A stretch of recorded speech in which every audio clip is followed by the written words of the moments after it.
বাংলা, মানবতা সমাধান।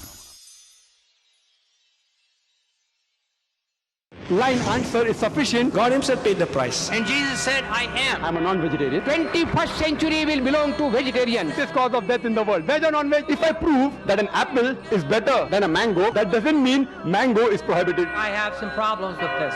Man has become an animal. He's more like a lawyer than like a scientist. Quran is incomplete. There's a misconception. Neither a single verse which is against established science. And I challenge Dr. William Campbell. It's a different situation. I will not tempt God. I apologize if I've hurt the feelings of any Christians. It was just a reply to Dr. William Campbell's book. Brother has asked a very complicated question. The answer is very clear. Major, minor religion, fraud is prohibited. Ask me a direct question, I'll be too willing to give you a reply. Is milk veg or non-veg? If this was not done, life on the earth would have ceased to exist. Then could you please prove it authentically? The word Trinity doesn't exist. सीधी सी बात है. Smoking is prohibited. That's final. I hope I have answered properly. It's illogical and unscientific. That does not mean Quran is wrong. It has really moved me.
বিসমিল্লাহির রহমানির রহিম। আল্লাহর নামে শুরু করছি, যিনি এই বিশ্বজগতের প্রভু।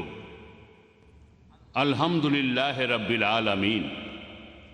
সমস্ত প্রশংসা এই বিশ্বের প্রভু।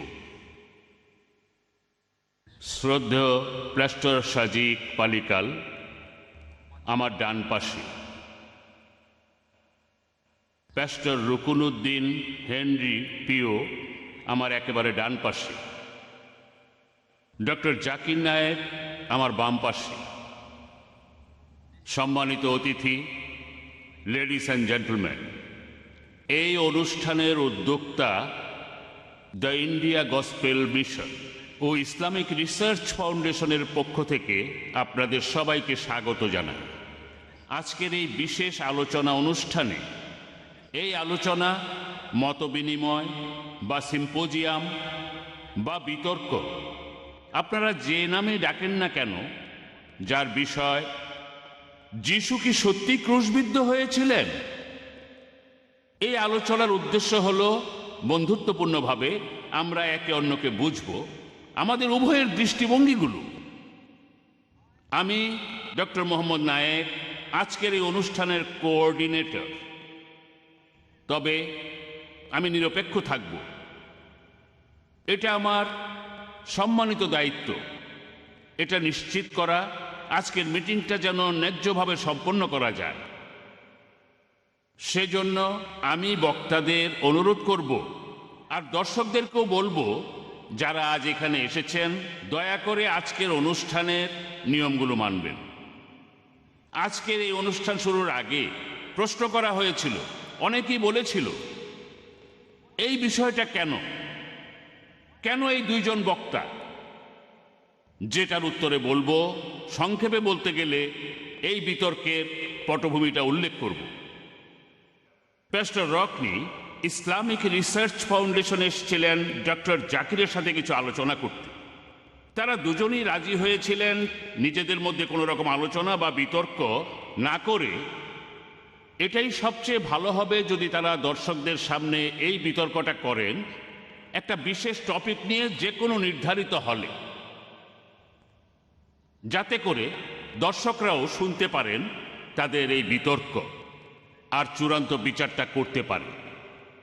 ডক্টর জাকির কিছু টপিক বলেছিলেন, is the Bible God's word, অথবা ওয়াজ জিসাস গড, তবে প্যাস্টর রকনির মতে এই টপিকগুলো খুব কমন।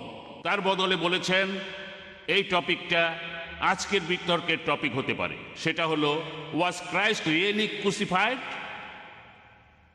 এইভাবেই আজকের বিতর্কের টপিক এবং দুই বক্তা সবাই আপনাদের জন্য প্রস্তুত। এই অনুষ্ঠানের নিয়মগুলো ঠিক করে গেছেন আমাদের দুই বক্তা।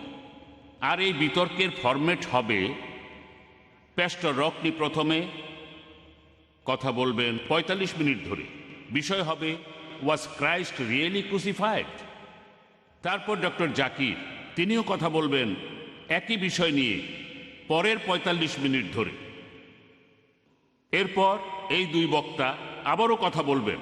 তারপর প্যাস্টর রকনি আবারও বলবেন 15 মিনিট ধরে ডক্টর জাকিরের বিভিন্ন কথার উত্তরে।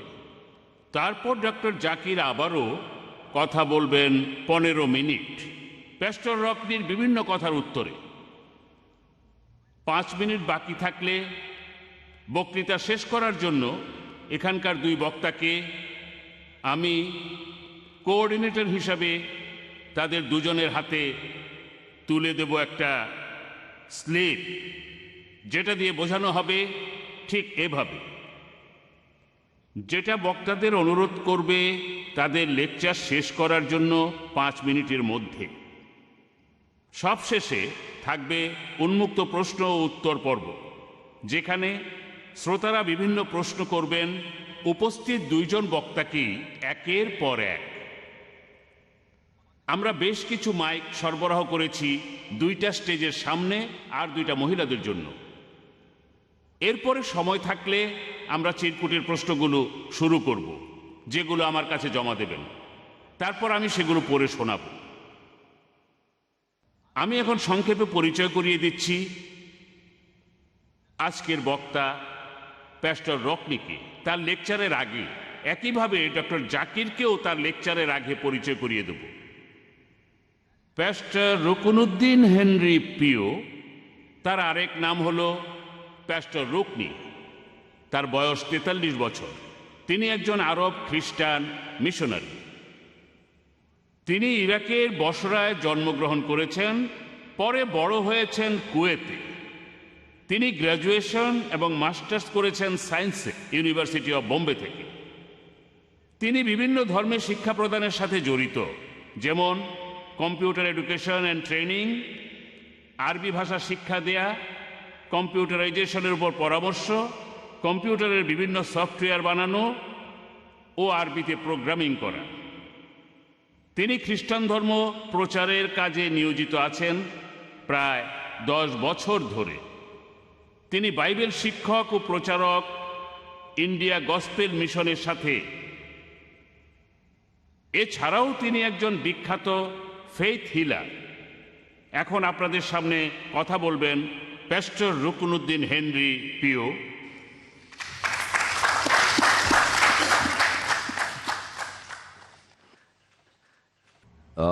প্রথমেই একটা কথা বলি, আমার নাম হলো রুকনি। এটা হলো রুকনুদ্দিনের অপভ্রংশ। আমি এই রুকনুদ্দিন নামটা ব্যবহার করি না, আর অফিসিয়াল কাগজপত্র আমার নাম রুকনি, আমাকে এই নামেই ডাকবেন।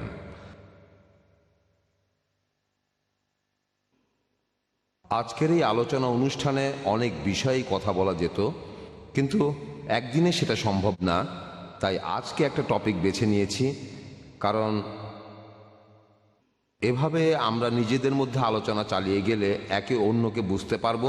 সেজন্য এই টপিকটা বেছে নিয়েছি। বলতে পারেন যে কেন এই টপিকটা বেছে নিয়েছি। আমি 3টে টপিক বলেছিলাম, ওনারা তার থেকে এটা বেছে নিয়েছেন। আর এই বিষয়টা খ্রিস্টান ধর্মবিশ্বাসের খুব মৌলিক একটা জিনিস। এই বিষয়টা নিয়ে খ্রিস্টান আর মুসলিমদের অনেক অনেক মতপার্থক্য আছে। আর ডক্টর জাকির নায়েক তিনি যেভাবে বলেছেন, আমরা খোলাখুলি আলোচনা করব, তবে একই সাথে অন্যকেও বোঝার চেষ্টা করব। তাই আমি আপনাদের সামনে এখন আমাদের খ্রিস্টানদের দৃষ্টিভঙ্গিটা বলবো, আর আপনারা আপনাদের পছন্দ মতো যেটা খুশি বেছে নেবেন, যেটা খুশি বাতিল করে দেবেন। আমরা একে অন্যের দৃষ্টিভঙ্গিকে সম্মান করব।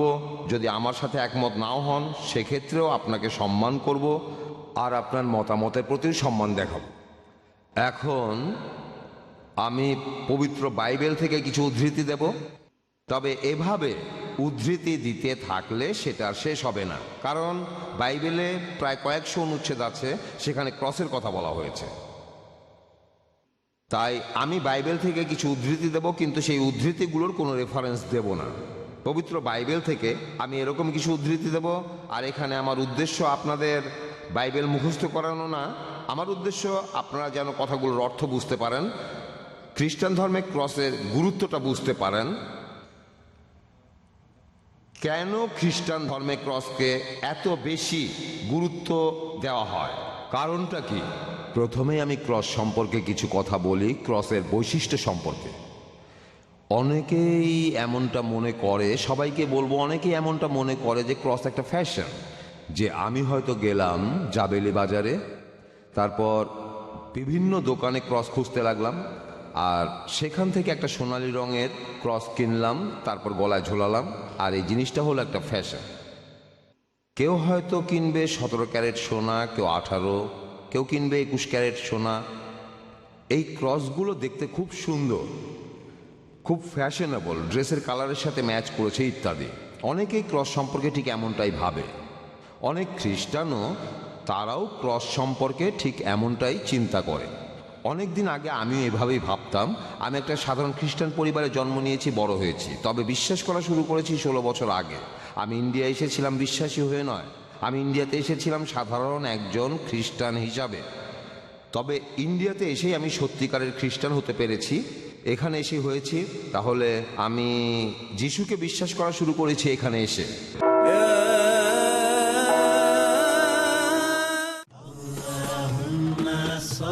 নবীজি মুহাম্মদ সাল্লাল্লাহু আলাইহি ওয়াসাল্লামের মণিমুক্তা।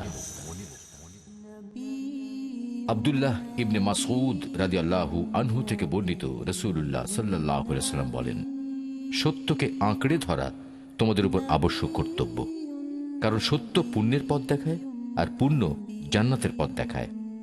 যে ব্যক্তি সর্বদা সত্য কথা বলে এবং সত্য বলতে চেষ্টা করে, আল্লাহ তাআলার নিকট তাকে সত্যবাদী হিসেবে লিপিবদ্ধ করা হয়। আর তোমরা মিথ্যা থেকে দূরে থাকো। মিথ্যা পাপাচারের পথ দেখায়, আর পাপাচার জাহান্নামের পথ দেখায়। যে ব্যক্তি সর্বদা মিথ্যা কথা বলে এবং মিথ্যা বলতে চেষ্টা করে, আল্লাহ তাআলার নিকট তাকে মিথ্যুক বলে লিপিবদ্ধ করা হয়। সহিহ বুখারী 8ম খণ্ড, শিষ্টাচার অধ্যায়, অনুচ্ছেদ 69, হাদিস নম্বর 6094। সহিহ মুসলিম 4th খণ্ড, সৎ কাজ, সদ্ব্যবহার ও শিষ্টাচার অধ্যায়, অনুচ্ছেদ 1079, হাদিস নম্বর 6307।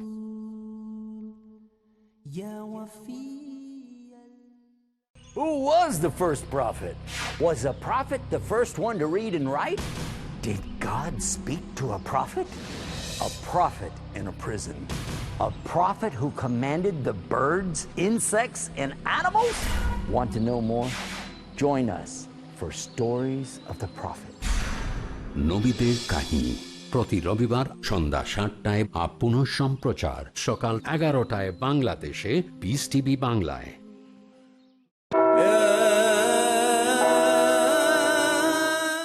এখন ক্রস কেন এত গুরুত্বপূর্ণ? আর পবিত্র বাইবেল কখনোই বলছে না যে ক্রস হলো খুব আকর্ষণীয় কিছু, যেটা দিয়ে খুব সুন্দর করে সাজানো যায়। সত্যি বলতে ক্রস সম্পর্কে বাইবেলে উল্টো কথাটাই বেশি বলা হয়েছে। বাইবেলের যে অংশটাকে আমরা বলি পুরনো অংশ, অর্থাৎ যেগুলো ইহুদিদের বই, বাইবেলের প্রথম অর্ধেকে এটা আছে, এটাকে আমরা ইংরেজি ভাষাতে বলি ওল্ড টেস্টামেন্ট। সেখানেই বলা হয়েছে যে ক্রস এই জিনিসটা আসলে ভালো নয়। আপনারা হয়তো অবাক হবেন, এখানে বলা হয়েছে যে ক্রস খুব কুৎসিত জিনিস। বলা হয়েছে ক্রস এমন একটা জায়গা যেখানে দেয়া হয় অভিশাপ। ক্রস এমন একটা জিনিস যেখানে হয়তো কাউকে কঠোরভাবে শাস্তি দেওয়া হবে, কাউকে অভিশাপ দেওয়া হবে, কাউকে সমাজ থেকে আলাদা করে দেওয়া হবে, সেখানে ক্রস আছে। আর ইহুদিদের গ্রন্থেও এমন কথা বলা হয়েছে বাইবেলের প্রথম অংশে, বলা হয়েছে একজন নবী ঈশ্বরের কথাগুলো এভাবে বলেছেন, বলা হয়েছে অভিশপ্ত সেই লোক যাকে গাছে ঝোলানো হয়। এখানে গাছের কথা বলে আসলে বোঝানো হচ্ছে একটি ক্রসকে। তাহলে যীশু খ্রিস্টের সময়কালে এই ক্রসকে সুন্দর কিছু মনে করা হতো না। তবে এই ক্রসের ব্যাপারটা আমি পরে ব্যাখ্যা করব। পবিত্র বাইবেলে আপনারা হয়তো জানেন অথবা নাও জেনে থাকতে পারেন, এখানে 2টা সেকশন আছে। গোটা বাইবেলে মোট 66টা বই আছে। এই বইগুলো লেখা হয়েছে সব মিলিয়ে প্রায় 4000 বছর ধরে। এখানে একটা বই না, অনেকগুলো বই আছে। আর বাইবেলের প্রথম অংশ অর্থাৎ ইহুদিদের বইগুলো, সেখানে নবীদের কথা আছে, বিভিন্ন নবী এবং তাদের সময়ের কথা আর ইহুদিদের ইতিহাস বলেছেন। আর একেবারে প্রথম বই থেকে শুরু করে বাইবেলে কখনো সরাসরি বলা হয়েছে, আবার কখনো পরোক্ষভাবে ক্রসের কথা বলা হয়েছে। এখন আমরা দেখব যে এই ক্রসের উৎপত্তি কোথা থেকে হয়েছে। এই ব্যাপারটা আমি এখনো ব্যাখ্যা করে বলিনি, এবারে সেই ব্যাপারে বলি। এটা আসলে এসেছে গসপেল থেকে। সেখানেই পাপ থেকে মুক্তির কথা জানতে পারি, এখান থেকেই ক্রস এসেছে। আর পবিত্র বাইবেল আমাদের বলে যে মানুষ আসলে পাপী, প্রত্যেক মানুষ প্রাকৃতিকভাবেই পাপী। এই পাপের সৃষ্টি হয়েছে সেই আদমের সময়। আমি জন্মেছি, তারপর বড় হয়েছি, আর প্রাকৃতিক নিয়মেই আমি একজন পাপী। আর সেই জন্যই আমি পাপ করি, কথাবার্তা, ব্যবহার ইত্যাদি অনেক ক্ষেত্রেই পাপ করি। মানুষ প্রকৃতিগতভাবেই পাপী। আর বাইবেল এছাড়াও বলছে যে মানুষটা পাপ করে সে মারা যাবে, তার মৃত্যুদণ্ড হবে। আত্মার মৃত্যু আছে, শরীরের মৃত্যু আছে ইত্যাদি। তাহলে পৃথিবীর সব মানুষকেই এই মৃত্যুদণ্ডে দণ্ডিত করা হবে, কারণ আমরা পাপী। যেহেতু ঈশ্বর পাপের শাস্তি দেন, সেহেতু মানুষ কখনো ঈশ্বরের পাশে দাঁড়াতে পারবে না, একসাথে থাকতে পারবে না, কারণ মানুষ আর ঈশ্বরকে আলাদা করেছে এই পাপ। এখন আপনারাও বুঝতে পারবেন এই পাপ এত গুরুতর, এত মারাত্মক, এত বিশাল যে আমি যাই করি না কেন, এই পাপ থেকে মুক্তি পাওয়ার জন্য যত চেষ্টাই করি না কেন, সেটা খুবই কম। সেটা দিয়ে আমার জীবনের সব পাপ দূর করা যাবে না। দেখেন, আমি যদি গরিবদের সাহায্য করি সেটা ভালো কাজ, খুব ভালো কাজ, বাইবেলও এমন কথা বলে। কিন্তু এই কাজটা দিয়ে আমার জীবনের সব পাপ মুছে ফেলা যাবে না। যদি কাজটা ভালো হয়ে থাকে, এই কাজটা অবশ্যই ভালো, তবে আমার জীবনের সব পাপ মুছে ফেলার জন্য যথেষ্ট না। ঠিক আছে? এখন ঈশ্বর যিশুকে পাঠিয়েছেন, একজন নিষ্পাপ মানুষ, যে কোনো পাপ করেনি। যে মানুষটা কষ্ট করবে কিন্তু সে কোনো পাপ করবে না, পুরো ব্যতিক্রম। তিনি জীবনে কখনো কোনো পাপ করেননি। তাকে বিভিন্ন সময়ে প্রলুব্ধ করা হয়েছিল, তারপরও তিনি পাপ করেননি। সেজন্য মৃত্যুদণ্ডের এই শাস্তি, এটা তার প্রাপ্য না। এই শাস্তি বরং আমাদের প্রাপ্য। তার বেঁচে থাকার কথা ছিল সারা জীবন। আধ্যাত্মিক দিক থেকে দেখলে এটাই ছিল যীশু খ্রিস্টের বৈশিষ্ট্য। আর মানুষ হিসাবে দেখলে তিনি এই পৃথিবীতেই হেঁটে বেরিয়েছিলেন। অন্যান্য সবার মতো জীবিকার জন্য কাজ করেছেন, অনেক কিছু করেছেন আমাদের সবার মতোই। তবে আধ্যাত্মিক দিক থেকে দেখলে মৃত্যু জিনিসটা যিশুর প্রাপ্য ছিল না, কারণ জাগতিক পাপ কখনোই তার ভেতরে ঢুকতে পারেনি। ঠিক আছে? তাহলে এভাবে দেখলে তিনি একজন নিষ্পাপ মানুষ। এখন যীশু খ্রিস্ট ঈশ্বরকে মেনেছেন, আর পরবর্তীতে দেখি অন্যায়ভাবে তাকে মৃত্যুদণ্ড দেয়া হয়েছে। ঠিক আছে?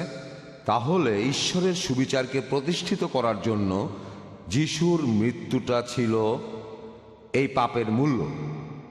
একজন নিষ্পাপ মানুষ যার এই মৃত্যুটা প্রাপ্য ছিল না, এই মৃত্যুদণ্ড তার প্রাপ্য না, কিন্তু তিনি মরতে প্রস্তুত ছিলেন অন্য সবার পাপের জন্য। এই পাপের মূল্য দেওয়ার জন্য, সেজন্য তিনি যে মূল্য দিচ্ছেন তাতেই সব পাপ মুছে যাবে। দেখেন, আমরা সবাই যে সব আত্মত্যাগ করি, নিজেদের পাপ মুক্তির চেষ্টা করি, সেগুলো দিয়ে সব পাপ মুছতে পারবো না। কিন্তু যিশু, যেহেতু তিনি ছিলেন একেবারে নিষ্পাপ মানুষ, যেহেতু তিনি সারা জীবন ধরে ঈশ্বরের আদেশ পালন করবেন, সেজন্য তিনি যে আত্মত্যাগ করেছেন, ঈশ্বর সেটাকে গ্রহণ করেছেন মানুষের পাপের মূল্য হিসেবে। আর এজন্যেই যীশু খ্রিস্টের ক্রস খ্রিস্টানদের জীবনে খুব গুরুত্বপূর্ণ একটা জিনিস। আর এজন্যেই যীশু খ্রিস্টের এই মৃত্যুটার প্রয়োজন ছিল। ঈশ্বরও সেটা জানতেন অনেক আগে থেকেই। আর সেজন্যই যীশু খ্রিস্ট আর তার মৃত্যু, এটাই হলো চাবিকাঠি। যারা তাকে বিশ্বাস করে আর যারা তার এই আত্মত্যাগকে হৃদয়ে রেখেছে, মেনে নিয়েছে, বলা হয়েছে যে তাদের সব পাপ মুছে গেছে। বুঝলেন? এখানে যিশু আসলে আমাদের পাপের মূল্য দিয়েছেন। এটাই খ্রিস্টান ধর্মাবলম্বীরা বিশ্বাস করে। এটার গুরুত্ব অনেক। সেজন্য খ্রিস্টান জীবন থেকে ক্রসটা সরিয়ে ফেলেন, খ্রিস্টান ধর্মটাই টিকবে না। এখন এ ব্যাপারে মতভেদ আছে। অনেকেই বলে, শুধু মুসলিমরাই নয়, আরও অনেকেই আছে, তারা বলে যিশু ক্রুশবিদ্ধ হয়ে মারা যাননি।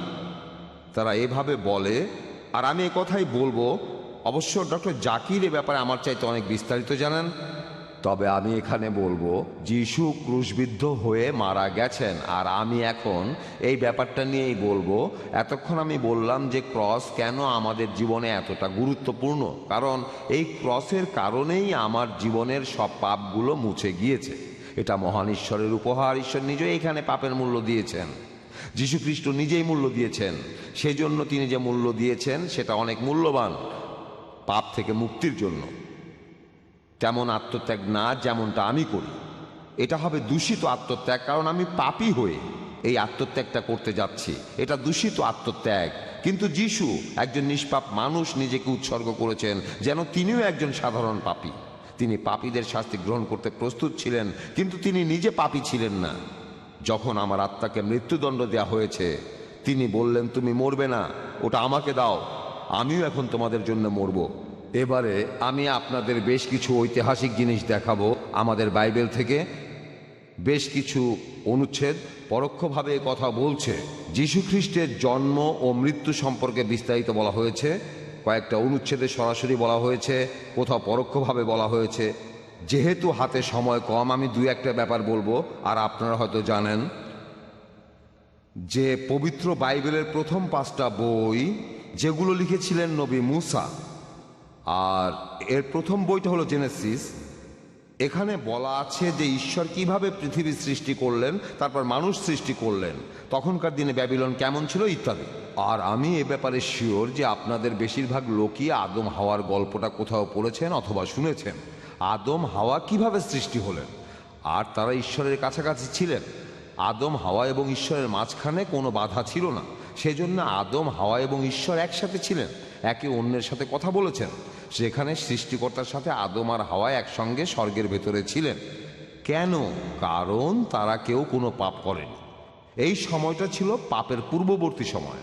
আর তারপরে শয়তান, সে একটা সাপের ছদ্মবেশ নিয়ে সেখানে আসলো, আর শয়তান তাদেরকে দিয়ে পাপ কাজ করালো। এখানে বিস্তারিত বলা আছে যে আদম আর হাওয়াকে একটা ফল খেতে নিষেধ করা হয়েছিল, তারপর তারা খেয়েছিলেন। এই ফলটা গুরুত্বপূর্ণ নয়, এখানে গুরুত্বপূর্ণ হলো যে তারা ঈশ্বরকে অমান্য করেছিল।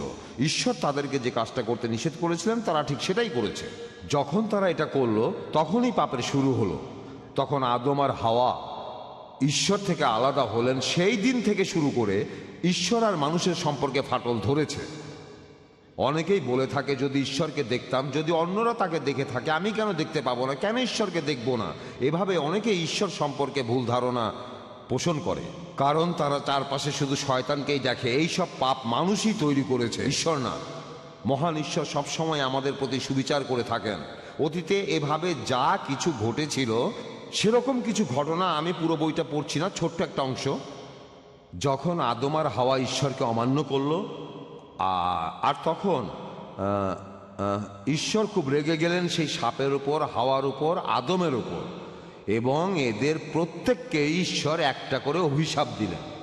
এখন ঈশ্বর সাপকে অভিশাপ দিলেন যে এখন থেকে সাপ সব সময়ই মাটির উপর দিয়ে গড়িয়ে গড়িয়ে চলবে। আর হাওয়াকে অভিশাপ দিলেন, ঈশ্বর বললেন যেহেতু তুমি তোমার স্বামীকে নিষিদ্ধ ফল খেতে প্রলুব্ধ করেছো, তাই এখন থেকে তোমার স্বামী তোমাকে শাসন করবে আর তুমি তার অধীনে থাকবে, তার উপরে নির্ভর করবে। আর এছাড়াও তুমি সন্তান প্রসবের সময়ে যেটা হবে প্রসব যন্ত্রণা ভোগ করবে।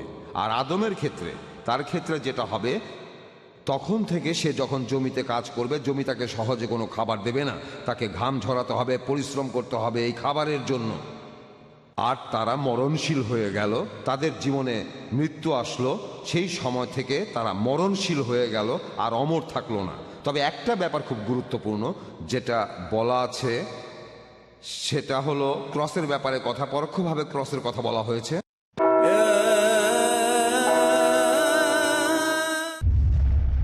Marriage or divorce? What's Islamic ruling? Nikah. Solution or problem? Heaven or hell? There is a misconception. You choose.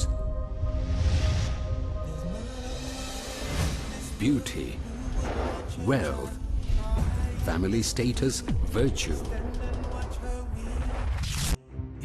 Decide what you want. Decide your choice. Be sad or be happy. It's your choice. Join Dr. Zakir Naik. দেখুন অর্ধাঙ্গিনী নাতিত্বাঙ্গিনী প্রতি রবিবার রাত 7:30টায়, আর পুনঃ সম্প্রচার সকাল 9:30 বাংলাদেশে, piece TV বাংলায়।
Piece TV Bangla, মানবতার সমাধান।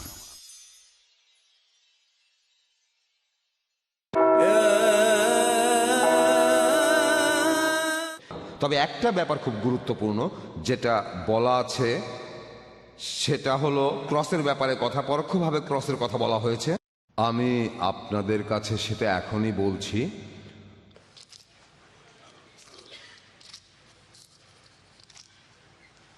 হ্যাঁ, বলা আছে যে ঈশ্বর আদম আর হাওয়াকে বিভিন্ন অভিশাপ দেওয়ার পর বললেন,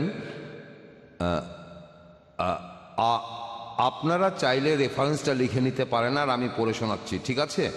বুক অব জেনেসিসের 3য় অধ্যায়ের প্রথম দিকেই বলা হয়েছে, সেজন্য মহান প্রভু ঈশ্বর তাদেরকে স্বর্গের বাগান থেকে বের করে দিলেন, ইডেন। আদম আর হাওয়া সম্পর্কে এখানে বলা হয়েছে স্বর্গ থেকে তাদের পৃথিবীতে পাঠিয়ে দেওয়া হলো। ঈশ্বর তাকে তাড়িয়ে দিয়ে একজন প্রহরী রাখলেন। ঈশ্বর আদমকে তাড়িয়ে দিলেন আর একজন প্রহরীকে বসালেন স্বর্গের সেই বাগানের পূর্ব দরজায়, একটা আগুনের তরবারি যার অগ্রভাগ সব দিকেই, পাহারা দেওয়ার জন্য সেখানকার জীবন বৃক্ষকে। যারা এই রেফারেন্সটা জানতে চান, এটা জেনেসিসের 3য় অধ্যায় 23 ও 24 অনুচ্ছেদ। তাহলে ব্যাপারটা হলো, ঈশ্বর তাদেরকে বিভিন্ন রকম শাস্তি দেওয়ার পরে, আসলে তাদের মৃত্যুদণ্ডে দণ্ডিত করার পরে, ঈশ্বর তাদেরকে স্বর্গের সেই বাগান থেকে বের করে দিলেন। ইডেনের এই বাগানটাকে অনেকেই স্বর্গের বাগান বলে থাকেন। আদম আর হাওয়া এই বাগানের মধ্যে আনন্দ ফুর্তি করতেন। ঈশ্বর তাদের এই বাগান থেকে চিরতরে তাড়িয়ে দিলেন। আর তারপর ঈশ্বর এই বাগানে ঢোকার দরজায় কি করলেন? তিনি সেই দরজায় এক দেবদূতকে বসালেন। দেবদূতদের মধ্যেও অনেক রকম শ্রেণী বিভাগ আছে, এদের নাম চেরোবিম, ঈশ্বরের খুব কাছে থাকে। এই দেবদূত স্বর্গের বাগানের দরজা পাহারা দিতে লাগলো, তার হাতে আগুনের তরবারি, আর সেই তরবারির মাথা চারদিকে ছড়ানো, যাতে করে সেই বাগানে কেউ ঢুকতে না পারে। হ্যাঁ, এখন স্বর্গের বাগানে ঢোকার উপায়টা কি? স্বর্গের বাগানে ঢোকার একমাত্র উপায় হলো সেই প্রহরীকে পাশ কাটিয়ে যাওয়া। সেই প্রহরীর হাতে একটা তরবারি আছে, যেটা দিয়ে সে স্বর্গের বাগানের দরজা পাহারা দিচ্ছে। একজন খ্রিস্টান হিসাবে আর বাইবেল বিশ্লেষণ করে আমি বুঝেছি যে স্বর্গের সেই বাগানে কেউ ঢুকতে চাইলে তাকে হত্যা করা হবে এই তরবারি দিয়ে। কারণ মহান ঈশ্বর ন্যায়বান, আর এই ন্যায় বিচার বলে তরবারিটা কারো ঘাড়ের উপর পড়বে। দেখলেন, এজন্য আদম সেখানে আসতে পারবে না, যেহেতু স্বর্গের বাগানে তরবারি হাতে প্রহরী আছে। এই তরবারিটা তাকে হত্যা করবে যেই স্বর্গের বাগানে ঢুকতে চাইবে। আর আমরা দেখি যে যিশু স্বেচ্ছায় তার জীবন দিলেন, তার মহান পিতার ইচ্ছা অনুযায়ী। এই তরবারিটা তার উপরেই পড়েছিল, আর সেজন্য স্বর্গে সেই দিন থেকেই স্বর্গের বাগানের সেই দরজাটা তখন খুলে গেল। স্বর্গের দরজা শুধু খ্রিস্টানদের জন্য নয়, বিশ্বাসীদের সবার জন্য। দেখলেন, আর যিশু বলেছেন আমি হলাম দরজা। তিনি বলেছেন আমি দরজা। তোমরা ঈশ্বরকে চিনতে চাও, স্বর্গকে দেখতে চাও, তোমরা ঈশ্বর সম্পর্কে জানতে চাও, আমি হলাম দরজা। যিশু এই তরবারিটাকে তার ঘাড়ে পড়তে দিয়েছিলেন। তাহলে এখানে পরোক্ষভাবে ক্রসের কথা বলা হয়েছে। এবারে অন্য বিষয় নিয়ে বলি। বাইবেলে ক্রস নিয়ে এমন অনেক পরোক্ষ মন্তব্য আছে, এছাড়াও ক্রস নিয়ে অনেক প্রত্যক্ষ মন্তব্য আছে। শুধু ক্রসের কথাই বলছি, আর কিছু না, ঠিক আছে? এখন আরেকটা উদাহরণ, এটা সেই বিখ্যাত গল্প আমাদের বিশ্বাসীদের সবার পূর্বপুরুষকে নিয়ে, ইব্রাহিম। এ ব্যাপারে কিছু কথা বলি। অনেকে হয়তো এটা জানে না যে খ্রিস্টান আর মুসলিম এক অন্যের ভাই। খুব কম লোকই এটা জানে। আসলেই ভাই। এটা কিন্তু আপনাদের খুশি করার জন্য বলিনি, না, সত্যি বলছি। খ্রিস্টানরা হলো ইব্রাহিম নবীর আধ্যাত্মিক উত্তরসূরি আইজ্যাকের মাধ্যমে। মুসলিমরা তারাও ইব্রাহিমের আধ্যাত্মিক উত্তরসূরি, মাধ্যম আইজ্যাক। না, সরি, ইসমাইলের আরেক ভাই, সে হলো আইজ্যাক। তাহলে মুসলিম, খ্রিস্টান, আমরা সবাই এসেছি ইব্রাহিম থেকে। তারা দুই ভাই, তবে আপন ভাই না, তারা সৎ ভাই। তাদের দুইজনের মা আলাদা। তাই যখন মুসলিমদের ভাই বলছি, এটা আপনাদের খুশি করার জন্য না, আমরা আসলেই ভাই। আপনাদের আধ্যাত্মিক পূর্বপুরুষ হলেন ইব্রাহিম, নবী ইব্রাহিম, আর আমাদের আধ্যাত্মিক পূর্বপুরুষ তিনিও নবী ইব্রাহিম, একই মানুষ, ঠিক আছে? প্রথমে এটা বলে নিলাম, এরকম বিভিন্ন জায়গা থেকেই কথা বলবো। আমি খুব সিরিয়াস ক্রিশ্চান নই, ইন্টারেস্টিং কিছু থাকলে সেগুলো বলবো। আচ্ছা, এবারে আমরা ইব্রাহিমের জীবনটা দেখি। ইব্রাহিম, তাকে একবার ঈশ্বর পরীক্ষা করেছিলেন তার পুত্রের মাধ্যমে, আইজ্যাক। আমি জানি আপনাদের অনেকেই বাইবেল সম্পর্কে জানেন না, সেজন্য মাঝে মধ্যে আমি ব্যাখ্যা করব, কারণ আমি জানি আপনাদের প্রত্যেকেই পবিত্র বাইবেল পড়েননি, কেউ কেউ হয়তো পড়েছেন। আসলে আমি এখানে খুব বিস্তারিত বলবো না, ঘটনাটা আপনাদের সংক্ষেপে বলছি। ইব্রাহিমকে ঈশ্বর উর নগরী থেকে চলে যেতে বলেছিলেন, কারণ সেটা পাপের নগরী ছিল। উর শহরটা ইরাকে বস্রার কাছাকাছি। আমি সেখানে গিয়েছি, জায়গাটা একটা মরুভূমি, সেখানে এখন কেউ থাকে না। তাই এটা যেহেতু পাপের নগরী, ঈশ্বর তাকে বললেন উর নগরী ছেড়ে চলে যেতে। তোমাকে এর চাইতে ভালো জায়গার সন্ধান দেব, এর চাইতে ভালো নগরী, ভালো স্থান। নবী ইব্রাহিম সবই জানতেন, তারপরে তিনি ঈশ্বরের কথা শুনে চলে গেলেন। ঈশ্বর তার প্রতিশ্রুতি তখনই পূরণ করলেন না, অনেক সময় নিলেন। ইব্রাহিম অনেক আগে সারাকে বিয়ে করেছিলেন, আর সারার গর্ভে তাদের কোনো সন্তান হয়নি। ঈশ্বর প্রতিশ্রুতি দিয়েছিলেন আমি তোমাকে সন্তান দেব অনেক। আকাশের তারা দেখো, সেখানে কি অনেক তারা দেখছো না? তেমনি তোমার অনেক সন্তান হবে। সাগরের পাড়ের বালি দেখেছো, তেমনি তোমার অনেক সন্তান হবে। কিন্তু অনেক দিন তিনি নিঃসন্তান ছিলেন। তারপরও তিনি ঈশ্বরকে বিশ্বাস করেছেন, তিনি বিশ্বাস হারাননি, বুঝলেন? ঈশ্বরকে বিশ্বাস করেছেন। তারপর অনেক দিন পার হয়ে গেল, কোনো সন্তান হলো না। তখন ইব্রাহিম হতাশ হয়ে গেলেন।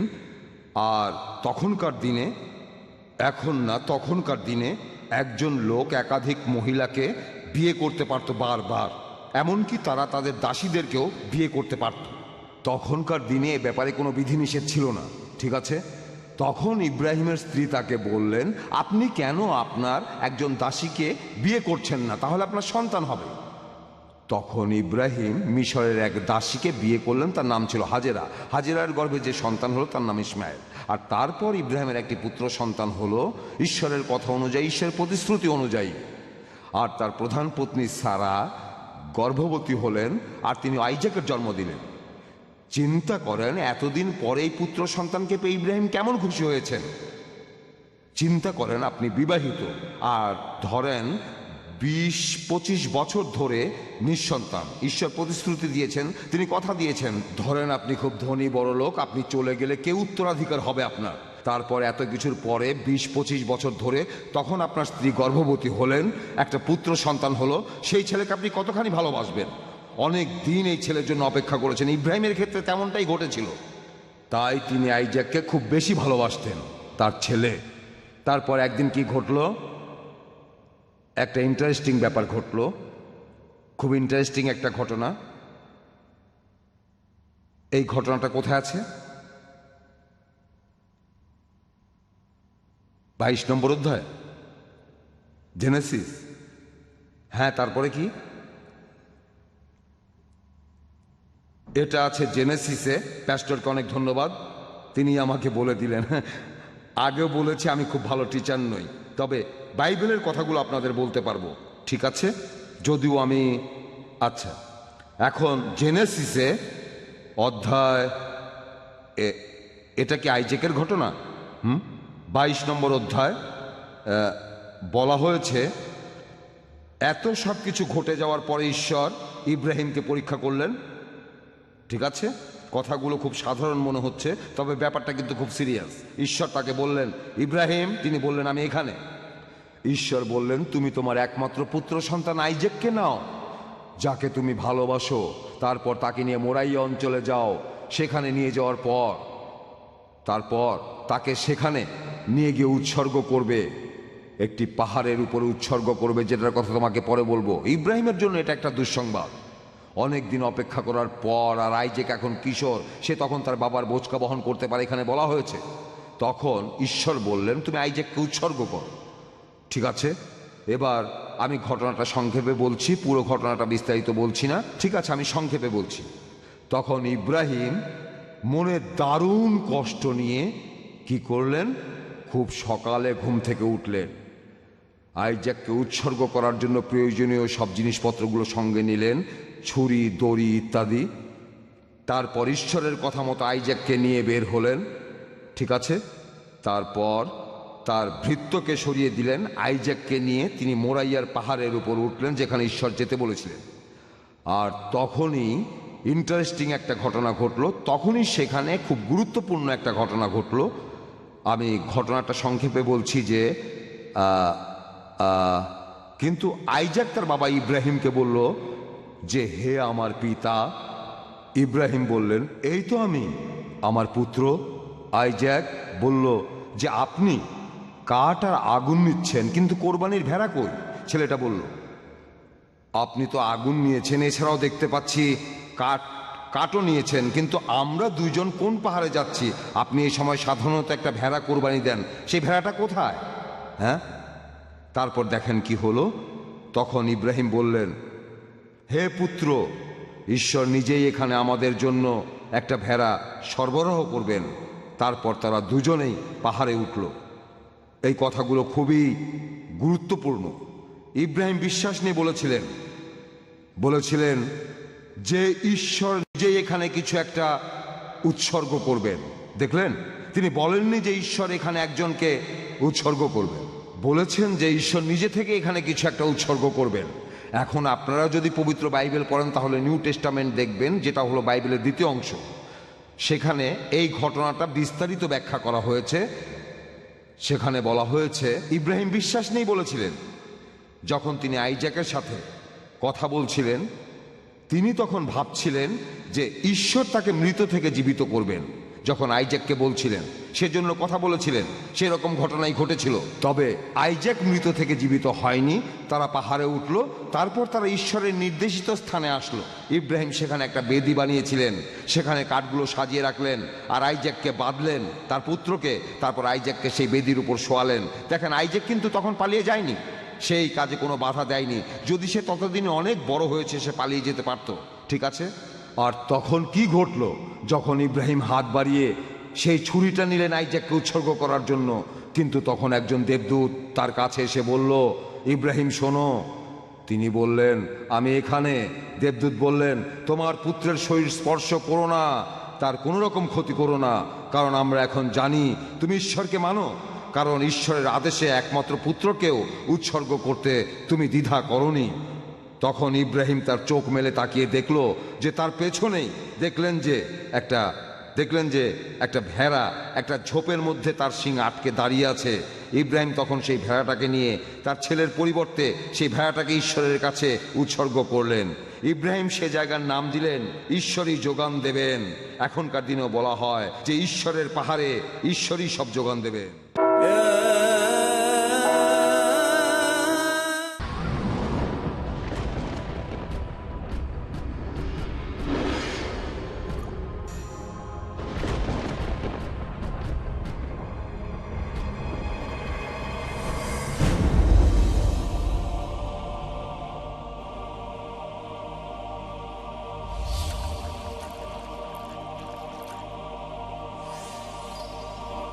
কখনো কয়েক ফোঁটা পানি একজনের তৃষ্ণা মেটাতে পারে।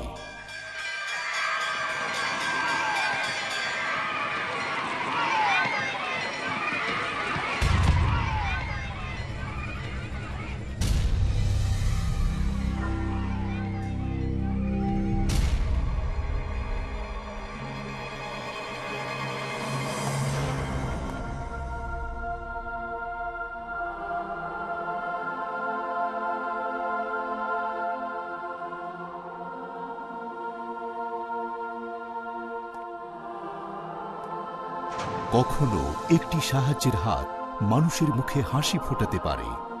আমাকে খেলনাটা একটু দাও না, দাও না, দাও না। না, দেব না, দেব না, দেব না।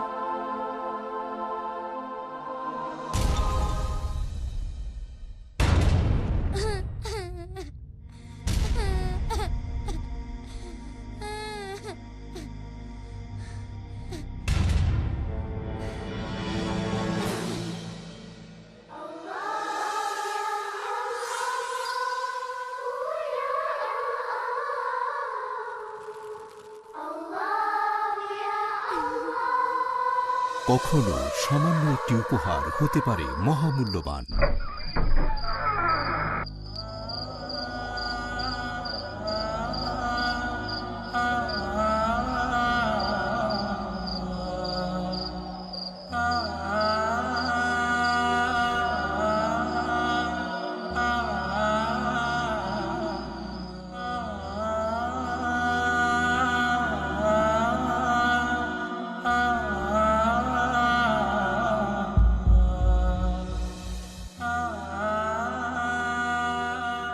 কখনো একটি জীবন দর্শন মানুষের মনে জাগাতে পারে আশার আলো। তবে আমাদের জীবনের সবচেয়ে গুরুত্বপূর্ণ হলো পেছনে ফেলে আসা আমাদের পদচিহ্ন। মুক্ত হস্তে দান করুন, সেই পদচিহ্নই রেখে যান, যেভাবে স্রষ্টা আমাদের জীবনটাকে পরিচালিত করতে বলেছেন। পিস টিভি, মানবতার সমাধান। আপনাদের ডোনেশন আর জাকাত পাঠিয়ে দিন। পিস টিভিকে সমর্থন করুন। ডোনেশন এবং জাকাত পাঠানোর ঠিকানা IRFI আল Ryan bank, quadrant code 48 Calthorpe road, Birmingham, UK। Post code B151TH, short code 300083, Swift BIC code IBO BZB22, IBAN GB52 LOYD 30963401 024192, pound account number 011323001, euro account number 011323002, US dollar account number 011323003। টাকা পাঠিয়ে আমাদের email করুন admin@peacetv.tv। Piece TV, মানবতার সমাধান।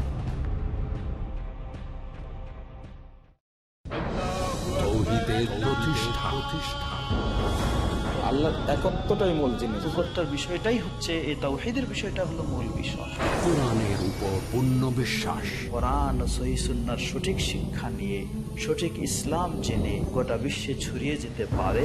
সুন্নাতের বাস্তবায়ন। আরেকজন মুসলিম অপরজনকে ইসলামের দিকে দাওয়াত দিবেন কোরআন এবং সুন্নাহর আলোকে। জানুন ইসলামের বুনিয়াদী নীতিসমূহ।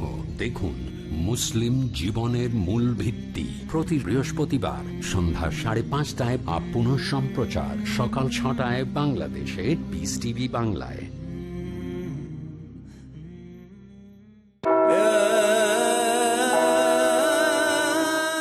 এখন এই ঘটনাটার সারমর্ম হলো, এই চরম নাটকীয় ঘটনাটায় শিক্ষণীয় হলো যে ইব্রাহিম তার ছেলে আইজাককে বলেছিলেন ঈশ্বর নিজে থেকে কিছু একটা উৎসর্গ করবেন। ঈশ্বর এখানে একটা উৎসর্গ দাবি করেছেন। আমি এখানে নিজে থেকে কিছু কথা বলছি বোঝার সুবিধার জন্য। ঈশ্বর দাবি করেছেন একটা উৎসর্গ, কিছু একটা উৎসর্গ করতে হবে। ঈশ্বর এটা দাবি করেছেন, কিন্তু এখানে উৎসর্গ করার ভেড়াটা কই? ঈশ্বর নিজে থেকে এখানে কিছু একটা যোগান দেবেন, এটাই হয়েছিল। এই ঘটনাই ঘটেছিল। তিনি আইজাককে মারেননি, আইজাককে রক্ষা করেছেন।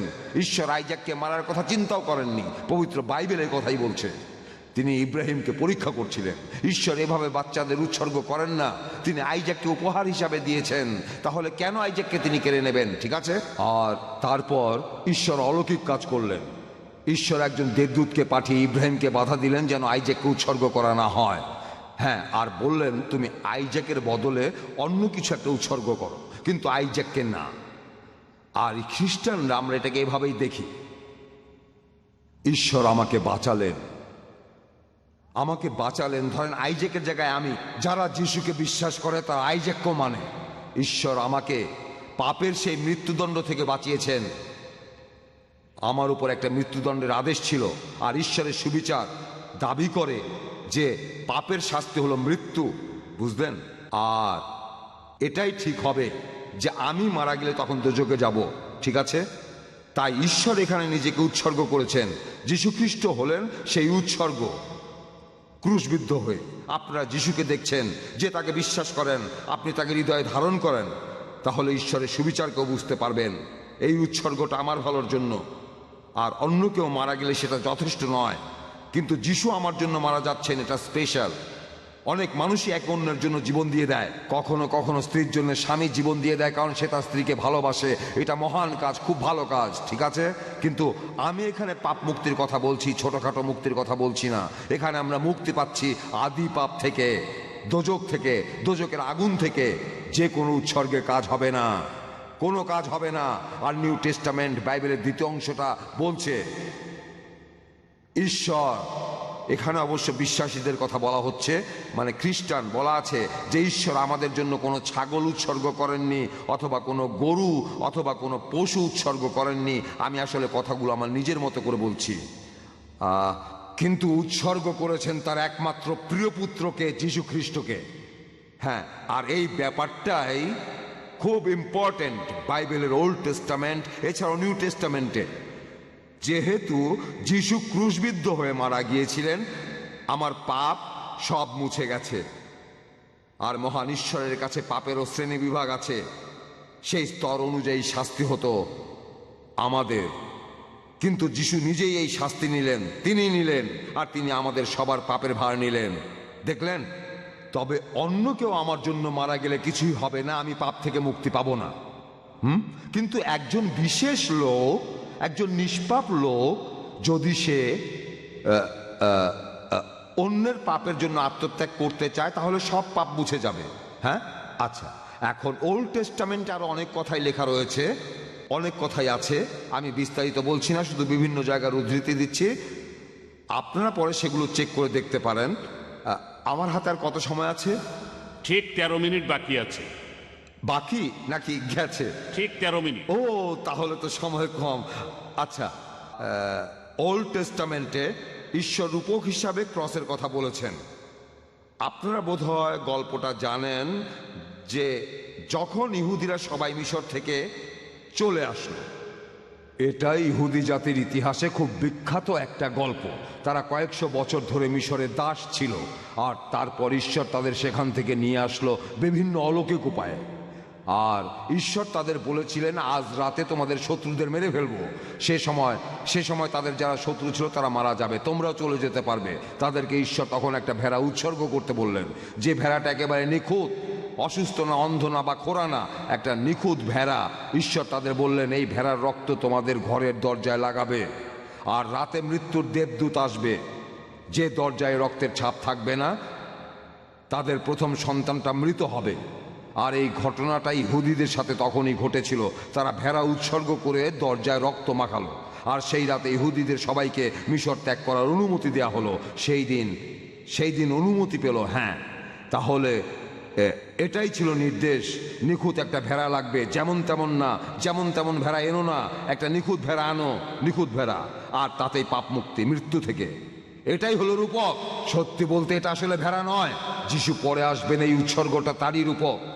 এরপর দেখবেন একবার ইহুদিদের ইতিহাসে আছে, তারা ঈশ্বরকে অমান্য করেছিল, এমনটা অনেকবারই করেছিল। 10 বার তারা বিদ্রোহ করেছিল, ঈশ্বরকে মানেনি। তখন কিছু সাপ এসে তাদের সবাইকে কামড়ালো, অনেকেই সাপের বিষে কষ্ট পেল। এই কথাগুলো বাইবেলে উল্লেখ করা আছে। আর তারপর ঈশ্বর তখন মূসাকে প্রতিকার করতে বললেন, প্রতিকার।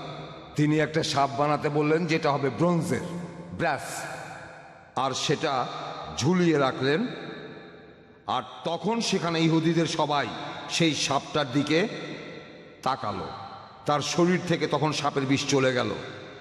এখন নিউ টেস্টামেন্টে এই ঘটনার ব্যাখ্যা দেওয়া হয়েছে, বলা হয়েছে এখানেই সাপটা হলো আসলে শয়তানের প্রতীক। সাপ আসলে শয়তান না, সাপ হলো আসলে শয়তানের একটা প্রতীক। সাপ একটা সাধারণ প্রাণী। তারপর কি ঘটল? যিশুকে ক্রুশে ঝোলানো হয়েছিল মূসার সেই সাপের মতো। তিনি ছিলেন নিষ্পাপ, এমনকি দেবদূতদের চাইতেও নিষ্পাপ, কিন্তু তিনি আমাদের পাপের বোঝা বয়েছেন ক্রুশবিদ্ধ হয়ে। আপনারা যিশুকে দেখেন, হৃদয়ে ধারণ করেন, আজকেই আপনার সব পাপ মুছে যাবে, আজকেই আপনি পাপমুক্ত হয়ে যাবেন। কোনো ধর্মীয় অনুষ্ঠানের প্রয়োজন নেই। যিশুকে বিশ্বাস করলে আজকেই পাপমুক্ত হয়ে যাবেন। যিশুকে দেখেন, তিনি ক্রুশবিদ্ধ হয়েছিলেন। আর এই জন্যই এই ক্রস আমাদের কাছে এত গুরুত্বপূর্ণ, খুবই মৌলিক। আর ইহুদি জাতির ইতিহাস যদি আপনারা দেখেন, ঈশ্বর তাদের বলেছেন, ঈশ্বর তাদের পাপ মুক্তির জন্য বিভিন্ন রূপকের কথা বলেছেন তোমরা একটা ভেড়া আনো, যেটার কোনো খুঁত নেই, যেটার কোনো অসুখ নেই, যেটা অন্ধ না, যে ভেড়াটা খোঁড়া না, বয়স বেশি না, শুধুমাত্র সেরকম ভেড়াকে আমি উৎসর্গ হিসাবে গ্রহণ করব। ঈশ্বর তাদের ভবিষ্যতের যিশুর কথাই বলেছিলেন, যে একেবারে নিখুঁত ভেড়া। যদি পাপের কথা চিন্তা করি, মানুষ হিসাবে যিশু আপনার আমার মতোই ছিলেন। তিনি ঈশ্বর হিসাবে সব ক্ষমতা আর শক্তি থাকা সত্ত্বেও আমাদের মতোই ছিলেন। তার মতো সাধারণ মানুষ কষ্ট পায় আর পাপের পথে প্রলুব্ধ করা হয়। তাহলে এটা মৌলিক বিষয়। যদি নিউ টেস্টামেন্ট পড়েন, বাইবেলের নিউ টেস্টামেন্ট পড়েন, সেখানে অনেক কথাই আছে ক্রস নিয়ে। পুরো নিউ টেস্টামেন্টের ভিত্তি হলো যীশু খ্রিস্টের ক্রস। পল বলেছেন, অ্যাপোস্টল পল, নিউ টেস্টামেন্টের একজন বিখ্যাত ধর্মীয় নেতা, বলেছেন যিশুর ক্রুশবিদ্ধ হওয়ার কথা বলেছি, আর কিছুই বলার নেই। অনেকেই পলকে অনুরোধ করেছিল, তুমি খ্রিস্টান ধর্মকে প্রচার করো, ক্রসটা বাদে। তিনি প্রত্যাখ্যান করেছিলেন, বলেছেন যিশুর ক্রুশবিদ্ধ হওয়ার কথাই বলেছি। যারা বিশ্বাস করে না তাদের কাছে এই ব্যাপারটা বোকামি। সাধারণভাবে এই ক্রসের ব্যাপারটা যে কেউ বোকামি মনে করবে, যে ঈশ্বর ক্রুশবিদ্ধ হয়ে মারা গেলেন, হাস্যকর ভাববেন যে এটা হাস্যকর। সত্যি বলতে এটা ঈশ্বরের পাণ্ডিত্য, কারণ ঈশ্বরের জ্ঞান আসলে আলাদা। ঈশ্বরকে সুবিচারের মানদণ্ডটা ঠিক রাখতে হবে। তাই পাপের শাস্তি হিসাবে তিনি নিষ্পাপ একজনকে মৃত্যুদণ্ড দিলেন সবার জন্যে। আজকে যে মানুষ বিশ্বাস করবে যে যিশু ক্রসে মারা গেছেন, সমাধিতে থাকার 3 দিন পরে তিনি মৃত্যুকে পরাজিত করে 3 দিন পরে আবারও ঈশ্বর হিসাবে তার দায়িত্ব বুঝে নিলেন, যে মানুষ এই কথাগুলো বিশ্বাস করবে সে পাপমুক্ত হয়ে যাবে, আপনার গন্তব্য বদলে যাবে, দোজকে না যে তখন বেহেশতে যাবেন। আর এছাড়া অনেক উপকার পাবেন। ক্রসে বিশ্বাস করলে কি উপকার পাবেন তার একটা বললাম। এখন পুরো নিউ টেস্টামেন্টের ভিত্তি হলো এই ক্রস। ক্রসটা বাদ দেন, বাইবেলের দাম তাহলে 2 পয়সাও থাকবে না। এখানে বাইবেলে ইহুদিদের বই আছে আর খ্রিস্টানদের বইও আছে। আইজায়ার 53 নম্বর অধ্যায়ে আছে, সেখানে স্পষ্ট বলা আছে যে যিশু কিভাবে কষ্ট পেয়ে মারা যাবেন। খুব স্পষ্ট পরিষ্কার আইজায়ার 53 নম্বর অধ্যায়ে। সবশেষে আর কয়েক মিনিট বাকি আছে না, এখন সবশেষে বলছি নিউ টেস্টামেন্টের একেবারে শেষ বইতে, এই বইটাতে স্বর্গের বর্ণনা দেয়া আছে। ঈশ্বরের একজন ভৃত্য যার নাম হলো জন দ্য অ্যাপোস্টল। বাইবেলে 2 জন জন আছে, একজন John the apostle.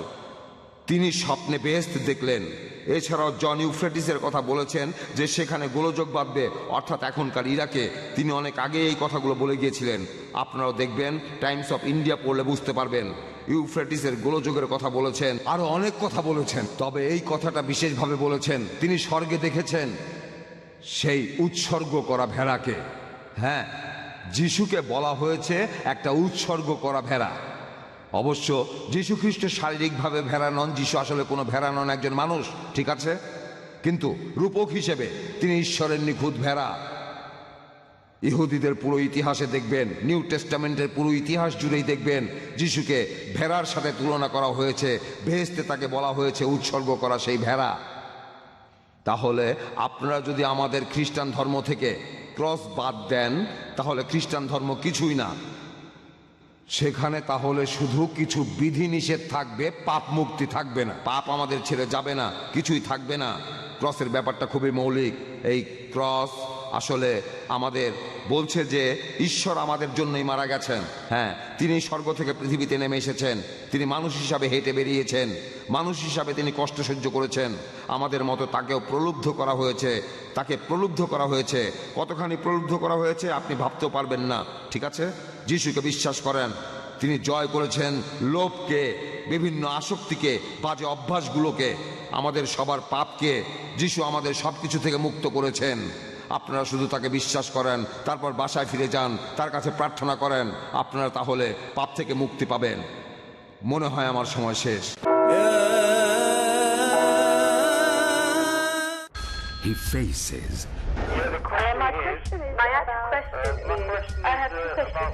He listens. My question is about the beard. About Imam Mahdi. What other people believe in. He answers. So number 1 is the help of Allah.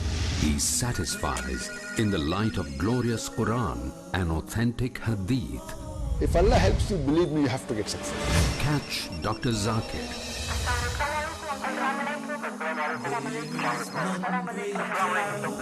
Then we have the next call, please. To get convincing and valid answers, dial করুন doctor জাকিরকে প্রতি শনিবার রাত 7:30টায় আর পুনঃ সম্প্রচার সকাল 9:30টায় বাংলাদেশে piece TV বাংলায়।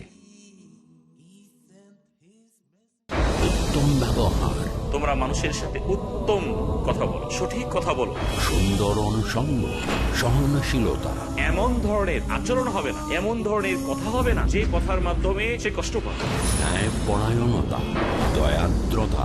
একজন মুমিন আরেক মুমিন ভাইকে নসিহত পেশ করবে, অন্যায় থেকে তাকে বারণ করবে, এটি মুমিনের কাজ। কাসিম বিন আব্বাস, একজন মুমিন, একজন মুসলিম উত্তম চরিত্রের অধিকারী হবে।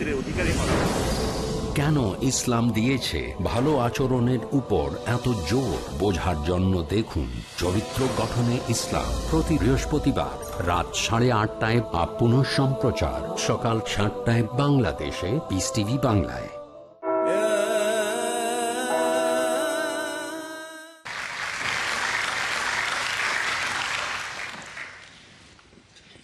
Alhamdulillah. Wassalatu wassalam.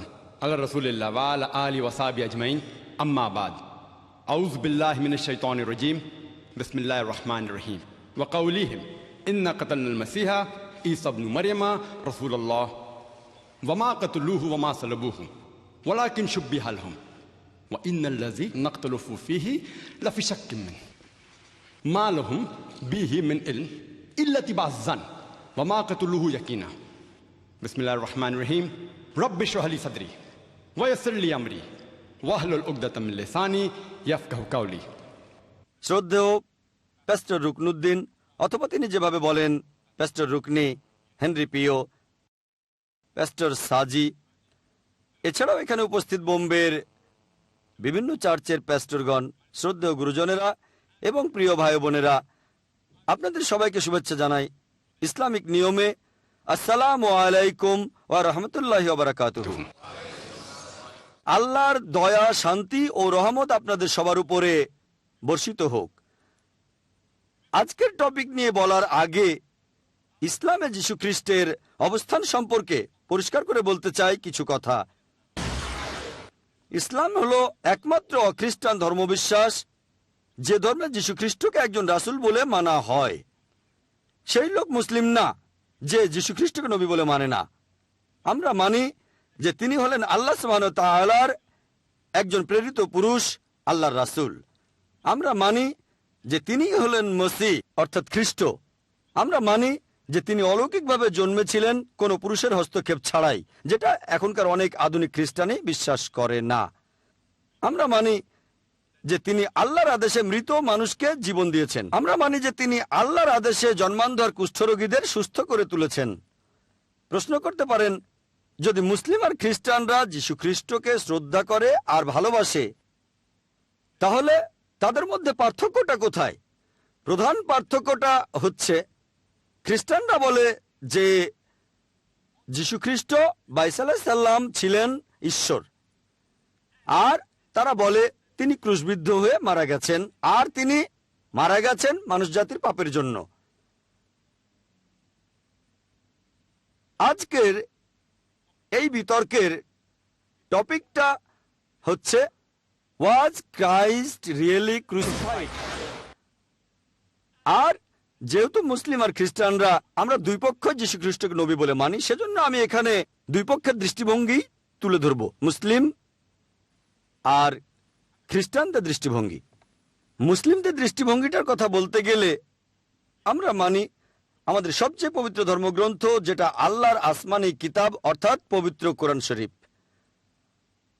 আমি লেকচারের শুরুতে কোরআনের একটা আয়াত বলেছিলাম, সূরা নিসার 157 নম্বর আয়াতে উল্লেখ করা হয়েছে। এখানে বলা হয়েছে ইসলামিক দৃষ্টিভঙ্গিটা আজকের বিতর্কের টপিকের উপরে, যিশু কি ক্রুশবিদ্ধ হয়ে মারা গেছেন?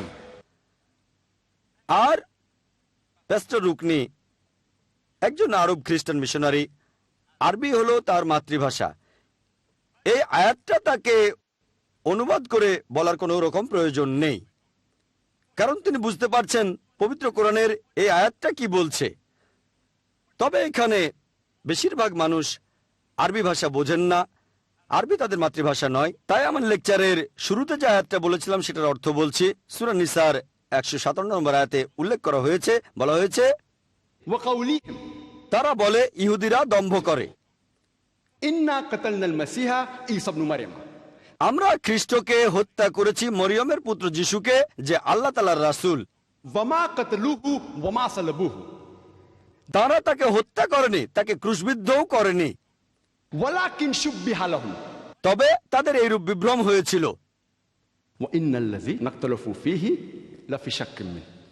যারা মতভেদ করেছিল সেখানে তারা সংশয়যুক্ত ছিল, তাদের কোনো জ্ঞানই ছিল না, তারা শুধু অনুমান করেছিল। এটা নিশ্চিত যে তাকে হত্যা করা হয়নি। পবিত্র কোরআনের এই আয়াতটা খুব স্পষ্ট করে বলছে, পরিষ্কারভাবে, কোন রকম দ্বিধাদ্বন্দ্ব নেই, যে ইসলামিক দৃষ্টিভঙ্গিটা হলো তারা তাকে হত্যা করেনি, ক্রুশবিদ্ধও করেনি। এটা নিশ্চিত যে তাকে হত্যা করা হয়নি। কোরআন এখানে খুবই স্পষ্ট করে দ্বিধাদ্বন্দ্ব ছাড়াই একথা উল্লেখ করেছে এই আয়াতটিতে, যে তাকে হত্যা করা হয়নি। যদি আমি এখানে আমার লেকচার শেষ করি বাইবেলের কথাগুলো নিয়ে কোন রকম আলোচনা না করেই, প্যাস্টর যে কথাগুলো বলেছেন, তাহলে এই বিতর্কের ফলাফল হয়ে যাবে ড্র, কোনো সমাধান আসবে না। যে মুসলিমরা বলে পবিত্র কোরআন অনুযায়ী যিশু বা ঈসা আলাইহিস সালাম ক্রুশবিদ্ধ হয়ে মারা যাননি, আর খ্রিস্টানরা বাইবেল পড়ে তারা সেটা যেভাবে বোঝে তিনি ক্রুশবিদ্ধ হয়ে মারা গেছেন, ড্র হয়ে যাবে। তবে আমি সেটা করব না। আমি প্রমাণ করব খ্রিস্টানদের পবিত্র বাইবেল থেকেই, যেটাকে খ্রিস্টানরা আল্লাহর বাণী বলে মানেন, যে যিশু বা ঈসা আলাইহিস সালাম ক্রুশবিদ্ধ হয়ে মারা যাননি। প্রথমেই বলে নেই, মুসলিমরা আমরা বাইবেলকে আল্লাহ তাআলার বাণী বলে মানি না। বাইবেলে এমন কিছু অংশ থাকতে পারে যে অংশগুলোকে আমরা আল্লাহ তাআলার বাণী বলি। এখানে নবী রাসূলদের কথা আছে, ঐতিহাসিকদের বলা কথা, এছাড়া বাইবেলে আছে অবাস্তব কথা, অশ্লীল কথা। যদি কেউ আমাকে 1000 টাকাও দিয়ে দেয়, আমি বাইবেলের এই কথাগুলো বলতে পারবো না। সব অশ্লীল অনুচ্ছেদ, অশ্লীল অধ্যায়, এখানে পরস্পর বিরোধী কথাও আছে। তবে যদিও আমি মানি না যে বাইবেল আল্লাহর বাণী, তারপরেও বাইবেল দিয়েই আমি প্রমাণ করব যে যীশু খ্রিস্ট ক্রুশবিদ্ধ হয়ে মারা যাননি। কারণ প্যাস্টর রুকনি আর এখানে উপস্থিত খ্রিস্টান ভাইরা, তারা মানেন যে বাইবেল হলো আল্লাহর বাণী। আমি তাদের বই থেকে প্রমাণ করে দেখাবো। কারণ পবিত্র কোরআন বলছে, সূরা বাকারার 111 নম্বর আয়াতে উল্লেখ করা হয়েছে, তারা বলে, ইহুদি আর খ্রিস্টানরা, মুসলিমরা তোমরা জান্নাতে ঢুকতে পারবে না, সব ধার্মিকতা আর ন্যায়স্থানীয় পারবে না। প্যাস্টরও বলেছেন সব ভালো কাজ দিয়েও আপনি পাপ থেকে মুক্তি পাবেন না। প্যাস্টর তার লেকচারে এই কথাই বলেছেন। এগুলো মূল্যহীন। যত যাকাত দেন, হজ করেন, নামাজ পড়েন, কপালে দাগ বসিয়ে ফেলেন, জান্নাতে যেতে পারবেন না যদি না আপনি ইহুদি বা খ্রিস্টান হন। যদি না আপনি ইহুদি বা খ্রিস্টান হন। আল্লাহ বলেছেন তাদের একটা মিথ্যে আশা, মিথ্যে বকবকানি, ভ্রান্ত আশা। তাদের বলো প্রমাণ পেশ করো যদি তোমরা সত্যবাদী হও। আল্লাহ বলেছেন তাদের বলো প্রমাণ পেশ করতে। যদি কোরআন থেকে বলি যে যীশু খ্রিস্ট ক্রুশে মারা যাননি, খ্রিস্টানরা তারা এটা মানবে না যে কোরআন আল্লাহর বাণী। তখন আমরা তাদের বলবো প্রমাণ পেশ করো যদি তোমরা সত্যবাদী হও। খ্রিস্টানরা তাদের প্রমাণ পেশ করে, বাইবেল এটাই প্রমাণ। খ্রিস্টানরা বলে বাইবেল এই কথা বলছে, বাইবেল ও কথা বলছে, বাইবেল এটা বলছে, বাইবেল ওটা বলছে। আসুন দেখি বাইবেল আসলে কি বলেছে। তারাই বাইবেলকে পৃথিবীর মোট 2000 ভাষায় অনুবাদ করেছে। তাই আসুন দেখি বাইবেল থেকেই দেখি যে যিশু আসলে এই ক্রুশবিদ্ধ হয়ে মারা গেছেন কিনা। এভাবে প্রমাণ করতে গিয়ে আমি বাইবেল থেকে যে উপসংহার টানবো, ইসলামিক দৃষ্টিভঙ্গিও যে সেটাই হবে এমন কোনো কথা নেই। এটা আগে বলে রাখলাম। বাইবেলের দৃষ্টিভঙ্গি আর ইসলামিক দৃষ্টিভঙ্গিটা একই রকম হবে এমন কোনো কথা নেই। ইসলামিক দৃষ্টিভঙ্গিটা আমি আগে পরিষ্কার করে বলেছি। পবিত্র কোরআনের সূরা নিসার 157 নম্বর আয়াত, তাকে হত্যা করেনি, ক্রুশবিদ্ধও করেনি, একেবারে পরিষ্কার। আজকের টপিক, ওয়াজ ক্রাইস্ট রিয়েলি ক্রুসিফাইড? এই ইংরেজি শব্দ ক্রুসিফাইড, আসলে এটার অর্থটা কি? অক্সফোর্ড ডিকশনারি বলছে ক্রুসিফাই অর্থ কাউকে ক্রুশে বেঁধে রেখে মৃত্যুদণ্ড দেয়া। আর ওয়েবস্টার ডিকশনারি বলছে ক্রুসিফাই অর্থ কাউকে ক্রুশের সাথে বিদ্ধ করে বা বেঁধে রেখে মৃত্যুদণ্ড দেয়া। এক কথায় কাউকে ক্রুসিফাইড হতে হলে তাকে ক্রুশে মারা যেতে হবে, মারা না গেলে ক্রুসিফাইড হয়নি। ফিল্টার করলে পানি বিশুদ্ধ হয়, ডায়ালাইসিস করলে রক্ত বিশুদ্ধ হয়, তাপ দিলে সোনা বিশুদ্ধ হয়। আমাদের কষ্টার্জিত টাকা কিভাবে বিশুদ্ধ হবে? আল্লাহ সুবহানাহু ওয়া তাআলা পবিত্র কোরআনে অনেকবার এই কথা বলেছেন, আকিমুস সালাত ওয়া আতুজ যাকাত, অর্থাৎ তোমরা নামাজ আদায় করো এবং যাকাত দাও। যাকাত দিয়ে সম্পদকে বিশুদ্ধ করুন। বর্তমানের এই যুগে ইসলামের বাণী প্রচারের জন্য স্যাটেলাইট চ্যানেল হলো সবচেয়ে সেরা মাধ্যম। পিস টিভিকে সমর্থন করুন। ডোনেশন এবং জাকাত পাঠানোর ঠিকানা IRFI আল Ryan bank, quadrant code 48 Calthorpe road, Birmingham, UK। Post code B151TH। Pound account number 011-32301, euro account number 011-32302, US dollar account number 011-32303, short code 300083, Swift BIC code IBOBZB22, IBAN GB52 LOYD 3096 3401 024192। টেলিফোনে টাকা ট্রান্সফারের জন্য call করুন 442082424321। টাকা পাঠিয়ে আমাদের email করুন admin@peacetv.tv। আপনার দায়িত্ব পালন করে পুরস্কার নিশ্চিত করুন। যাকাত দিয়ে এই দায়িত্ব পূরণ করুন। Piece TV.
Network, the solution for humanity.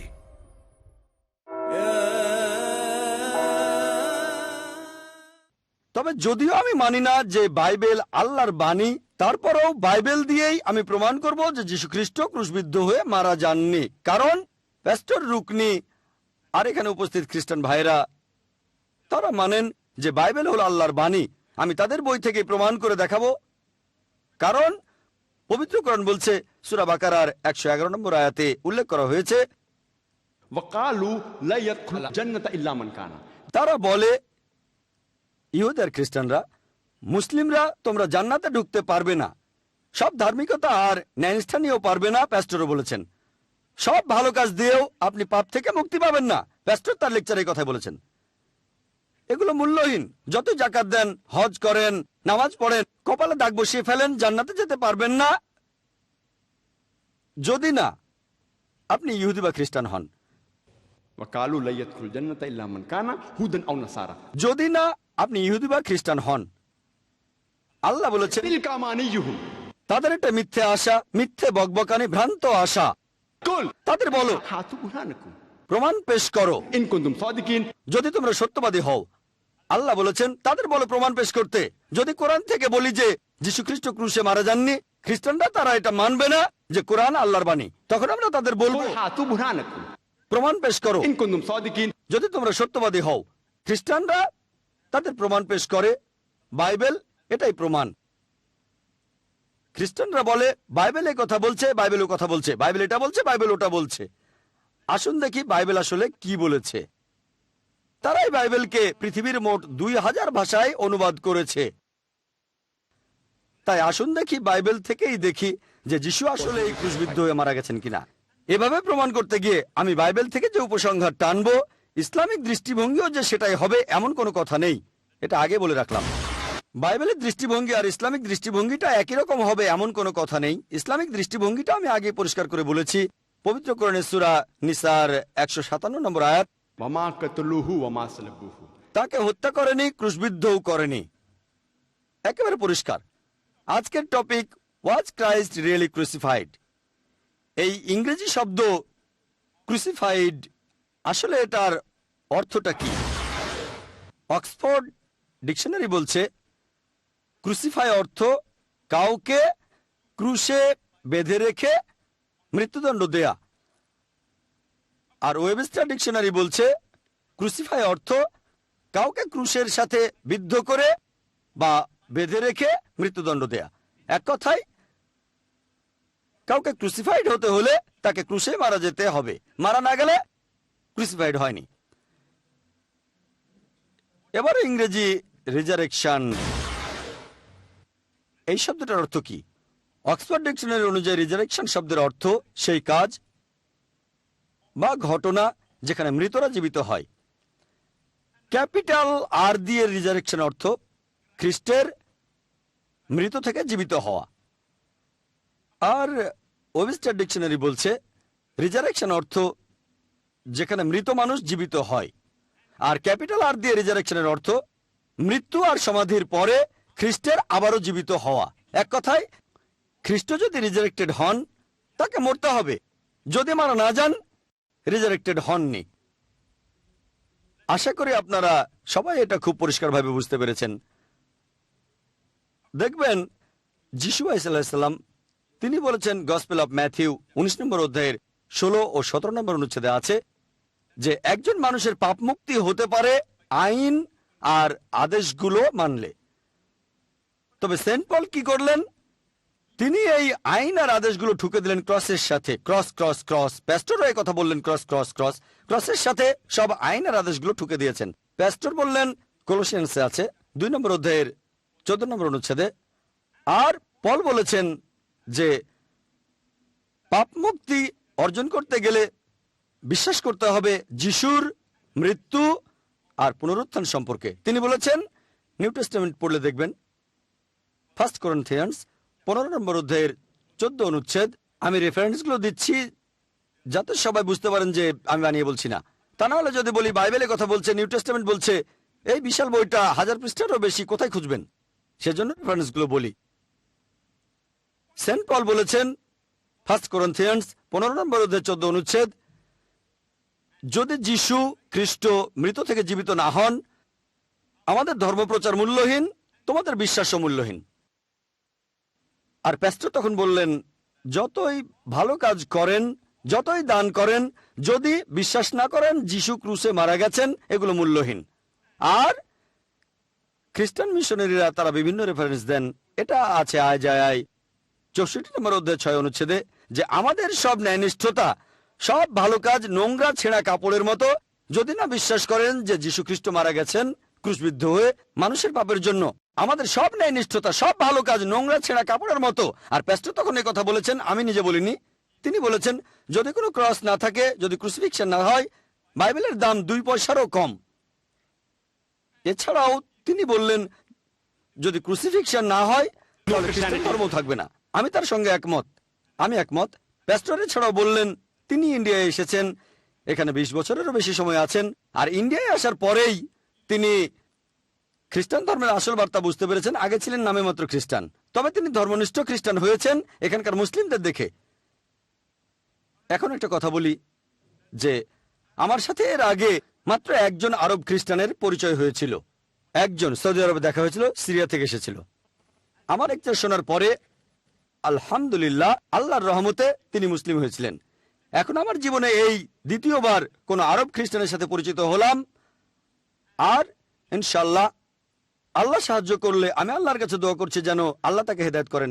ইন্ডিয়ানদের দেখেই তিনি খ্রিস্টান ধর্ম সম্পর্কে জেনেছেন এবং আসল ধর্ম বিশ্বাসে ফিরে যাবেন, যেটা হলো ইসলাম। প্রত্যেক মানুষ যে ধর্ম নিয়ে জন্মায়, ইনশাল্লাহ এই লেকচার শোনার পরে, আমাদের আলোচনার পরে ইনশাল্লাহ দোয়া করি তিনি যেন আসল ধর্মে ফিরে আসতে পারেন ইনশাল্লাহ। আর মানবেন যে ক্রুসিফিকশন হয়নি, ক্রস নেই, খ্রিস্টান ধর্মও নেই। আর ইনশাল্লাহ আমার লেকচারে এই চেষ্টাই করব। আসুন দেখি সেন্ট পল যিশুর পুনরুত্থান সম্পর্কে কি বলেছেন। সেন্ট পল পুনরুত্থান সম্পর্কে বলেছেন, 1 অধ্যায়ে বলেছেন, খ্রিস্ট পুনরুত্থিত না হলে তোমাদের বিশ্বাস মূল্যহীন, আমাদের ধর্মপ্রচার মূল্যহীন। 1 Corinthians 15 নম্বর অধ্যায়ের শেষের দিকে আছে। সেন্ট পল বলেছেন 1 Corinthians 15 নম্বর অধ্যায়ের 42 থেকে 44 অনুচ্ছেদে, তিনি বলেছেন যে এ কথাটা মৃত ব্যক্তির পুনরুত্থান সম্পর্কেও খাটে।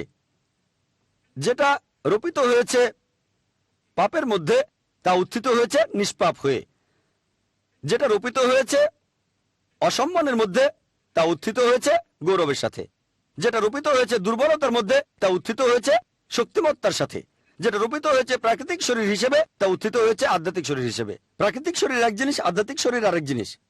তাহলে সেন্ট পলের মতে পুনরুত্থিত মানুষের আধ্যাত্মিক শরীর থাকে, আধ্যাত্মিক শরীর।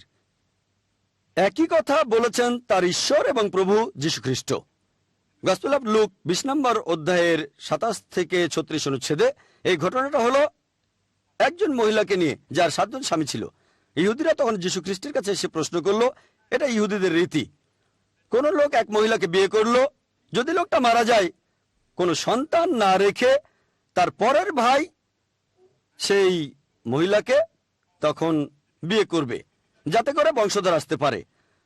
যদি সেই ভাই মারা যায় কোনো সন্তান না রেখে তৃতীয় ভাই তাকে বিয়ে করবে, এভাবেই চলতে থাকবে। তো ইহুদিরা প্রশ্ন করলো যে এই মহিলা 7 জন ভাইকে বিয়ে করেছে একের পর এক, আর প্রত্যেক ভাই পৃথিবীতে তার স্বামী ছিল, প্রত্যেক ভাই সেই মহিলাকে বিয়ে করেছিল একের পর এক, কিন্তু কোনো সমস্যা ছিল না। কেন? কারণ এক ভাই মারা যাওয়ার পরে আরেক ভাই তাকে বিয়ে করেছিল, কোনো সমস্যা নেই। তারপর সেই মহিলা মারা গেল। তখন ইহুদিরা যীশু খ্রিস্টকে প্রশ্ন করলো যে পুনরুত্থানের পরে কোন ভাই ওই মহিলার স্বামী হবে। তার মানে পুনরুত্থানের সময় 7 ভাইয়ের প্রত্যেকেই আবার নতুন করে জীবিত হবে, মহিলাও জীবিত হবে, তখন কে তার স্বামী হবে? যীশু খ্রিস্ট তখন তাদের বললেন, গসপেল অফ লুক 20 নম্বর অধ্যায়ের 35 ও 36 অনুচ্ছেদে, যে যারা পুনরুত্থিত হবে তারা বিয়ে করবে না, কারো সঙ্গে তাদের বিয়ে হবে না। 36 অনুচ্ছেদ বলছে, এছাড়াও তারা আর কখনো মরবে না, তারা তখন হবে দেবদূতদের সমান, তার মানে তারা ফেরেশতাদের মতো হবে। পুনরুত্থিত শরীর যেটা হবে আধ্যাত্মিক শরীর, এ কথা কে বলেছে? যীশু খ্রিস্ট বলেছেন। গসপেল অফ লুক 20 নম্বর অধ্যায় 36 অনুচ্ছেদ বলছে, সেন্ট পল বলেছেন 1 করিন্থিয়ান্স 15 নম্বর অধ্যায়ের 42 থেকে 44 নম্বর অনুচ্ছেদ বলছে, একেবারে স্পষ্ট। এছাড়াও গসপেলগুলোতে এমন একটা অনুচ্ছেদও পাবেন না যেটা বলছে যে যীশু খ্রিস্ট পুনরুত্থিত হয়েছিলেন। সত্যি বলতে আপনারা যদি বাইবেল পড়েন তাহলে দেখবেন, হয়তো সবাই জানেন, সেই তথাকথিত ক্রুসিফিকশনের পরে যীশু খ্রিস্টের শিষ্যরা একটা ঘরে মিলিত হলো। যীশু খ্রিস্ট তখন সেই ঘরে ঢুকলেন। এটা হচ্ছে গসপেল অফ লুক 24 নম্বর অধ্যায়ের 36 অনুচ্ছেদে। ঘরে ঢুকে যীশু তার শিষ্যদের বললেন, শালোম, তার মানে তোমাদের উপরে শান্তি বর্ষিত হোক। পরের অনুচ্ছেদ গসপেল অফ লুক 24 নম্বর অধ্যায় 37 অনুচ্ছেদ, যে শিষ্যরা তখন খুব ভয় পেয়ে গেল। তারা ভাবলো এটা যিশুর আত্মা। আমি আপনাদের প্রশ্ন করি, যিশুর শিষ্যরা কি জন্য তাকে তখন মনে করেছিল যে তিনি আত্মা? তাকে কি আত্মার মতো দেখাচ্ছিল? আমি যখন খ্রিস্টানদের এই প্রশ্ন করি, সবাই উত্তর দিয়েছেন না। উত্তরটা ঠিক, যীশু খ্রিস্টকে তখন আত্মার মতো দেখাচ্ছিল না। ক্রুসিফিকশনের পরে তিনি যখন সে ঘরে গেলেন, তারা কেন ভেবেছিল যে এটা যিশুর আত্মা? এর কারণটা হলো, তারা লোকজনের মুখে শুনেছিল যে তাদের প্রভু যীশু খ্রিস্টকে ক্রুশবিদ্ধ করা হয়েছে। তারা লোকজনের মুখে শুনেছিল প্রেতাত্মারা তার আত্মা নিয়ে গেছে, তিনি মারা গেছেন। তারা লোকজনের মুখে এই কথা শুনেছিল যে যীশু খ্রিস্টকে একটা সমাধিতে 3 দিন রাখা হয়েছিল। লোকজনের মুখে। কারণটা জানেন? কারণ তারা নিজের চোখে দেখেনি। সেন্ট মার্ক বলেছেন, গসপেল অফ মার্ক 14 নম্বর অধ্যায়ের 50 অনুচ্ছেদ বলছে যে যিশুর সব শিষ্যরা তাকে ত্যাগ করে পালিয়ে গিয়েছিল। যীশু খ্রিস্টের জীবনের সবচাইতে সংকটময় মুহূর্তে, যখন তাদের প্রয়োজন ছিল সবচেয়ে বেশি, তখন সব শিষ্যই 100%, সেন্ট মার্কের মতে তাদের সবাই 14 নম্বর অধ্যায়ের 50 অনুচ্ছেদ বলছে, সবাই যিশুকে ত্যাগ করে পালিয়ে গিয়েছিল। এ কথা কে বলেছে? জাকির নাইক বলেনি। গসপেল অফ মার্ক 14 নম্বর অধ্যায়ের 50 অনুচ্ছেদ বলছে, সবাই যিশুকে ত্যাগ করেছিল লোকের মুখে শুনে। সেজন্য তারা ভেবেছিল যে এটা যিশুর আত্মা। তবে যীশু খ্রিস্ট তখন তাদের বললেন, পরের দুটো অনুচ্ছেদে আছে, গসপেল অফ লুক 24 নম্বর অধ্যায়ের 39 ও 40 নম্বর অনুচ্ছেদে, যিশু তার শিষ্যদের বললেন যে তোমরা আমার হাত পা দেখো, এটা তো আমি নিজেই, আমাকে তোমরা ধরে দেখো। আত্মার কোনো রক্তমাংসের শরীর থাকে না, আমাকে এখন যেভাবে দেখছো। তখন তিনি শিষ্যদের তার হাত পা দেখালেন। শিষ্যদের বললেন, তোমরা আমার হাত পা দেখো, এটা তো আমি নিজেই, তোমাদের কি হয়েছে? এটা তো আমি তো তোমাদের প্রভু যীশু খ্রিস্ট, তোমরা ভয় পাচ্ছ কেন? আমাকে ধরে দেখো, তোমরা আমার হাত পা দেখো। আত্মার কোনো রক্তমাংসের শরীর থাকে না। যিশু তার হাত পা দেখিয়ে কি প্রমাণ করতে চেয়েছেন? এটা প্রমাণ করতে চেয়েছেন যে তিনি পুনরুত্থিত হয়েছেন, প্রমাণ করতে চেয়েছেন তিনি আত্মা, প্রমাণ করতে চেয়েছেন যে তিনি আসলে আত্মা নন, তিনি পুনরুত্থিত হননি। পরের দুটো অনুচ্ছেদ গসপেল অফ লুক 24 নম্বর অধ্যায়ের 41 নম্বর ও 42 নম্বর অনুচ্ছেদে বলা হয়েছে, শিষ্যরা খুব খুশি হলো, তারা আনন্দিত হলো। প্রথমে ভেবেছিল যিশু মারা গেছে, এখন দেখলো তিনি বেঁচে আছেন, জলজ্জান্ত, তাদের সামনে যীশু খ্রিস্ট দাঁড়িয়ে আছেন, তারা খুশি। যীশু খ্রিস্ট তখন তার শিষ্যদের বললেন যে তাদের কাছে কি কোনো খাবার আছে? তারা তখন তাকে খেতে দিল 1 টুকরো ঝলসানো মাছ আর অল্প একটু মধু। যিশু তাদের সামনে সেই খাবারগুলো খেলেন, প্রমাণ করার জন্য যে তিনি পুনরুত্থিত হয়েছেন, প্রমাণ করতে যে তিনি আত্মা, এটা প্রমাণ করতে যে তিনি মানুষ। তাদের সামনে তিনি সেই খাবারগুলো খেলেন। এক টুকরো ঝলসানো মাছ আর মধু প্রমাণ করতে যে তিনি পুনরুত্থিত হননি, তিনি আত্মা নন, বরং তিনি একজন রক্তমাংসে জলজান্ত মানুষ। পুনরুত্থান না থাকলে ক্রুসিফিকশন নেই, খ্রিস্টান ধর্মও নেই।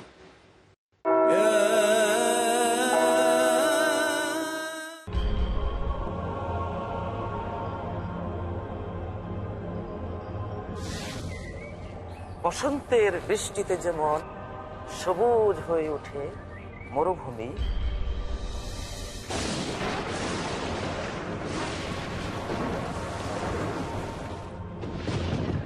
তেমনি জীবন্ত হয়ে ওঠে আল কোরআনের জ্ঞানের ঝর্ণাধারায় মানব হৃদয়।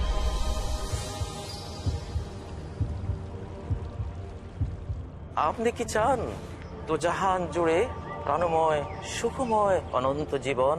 তাহলে দেখুন পিস টিভি বাংলায় আমাদের আয়োজন আল কোরআনের জীবন ঘনিষ্ঠ বিধিবিধান।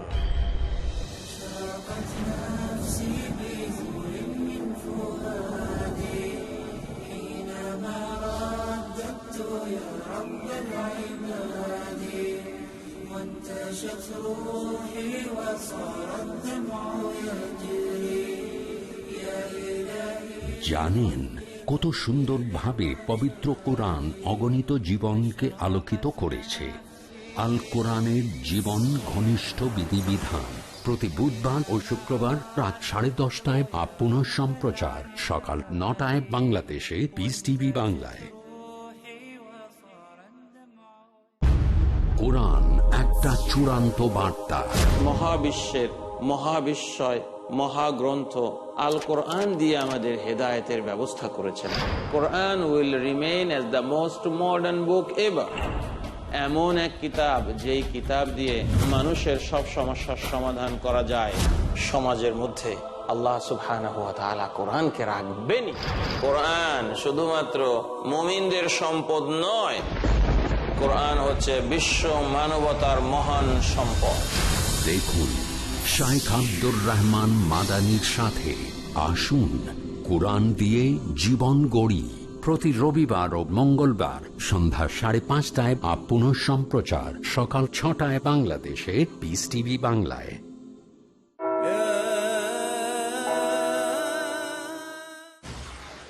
আপনাদের হয়তো মেরি ম্যাগডালিনের সেই গল্পটা মনে আছে, যখন তিনি তৃতীয় দিন যীশু খ্রিস্টের সমাধিতে গেলেন। এটা হচ্ছে গসপেল অফ জনে 20 নম্বর অধ্যায়ের 1 অনুচ্ছেদে।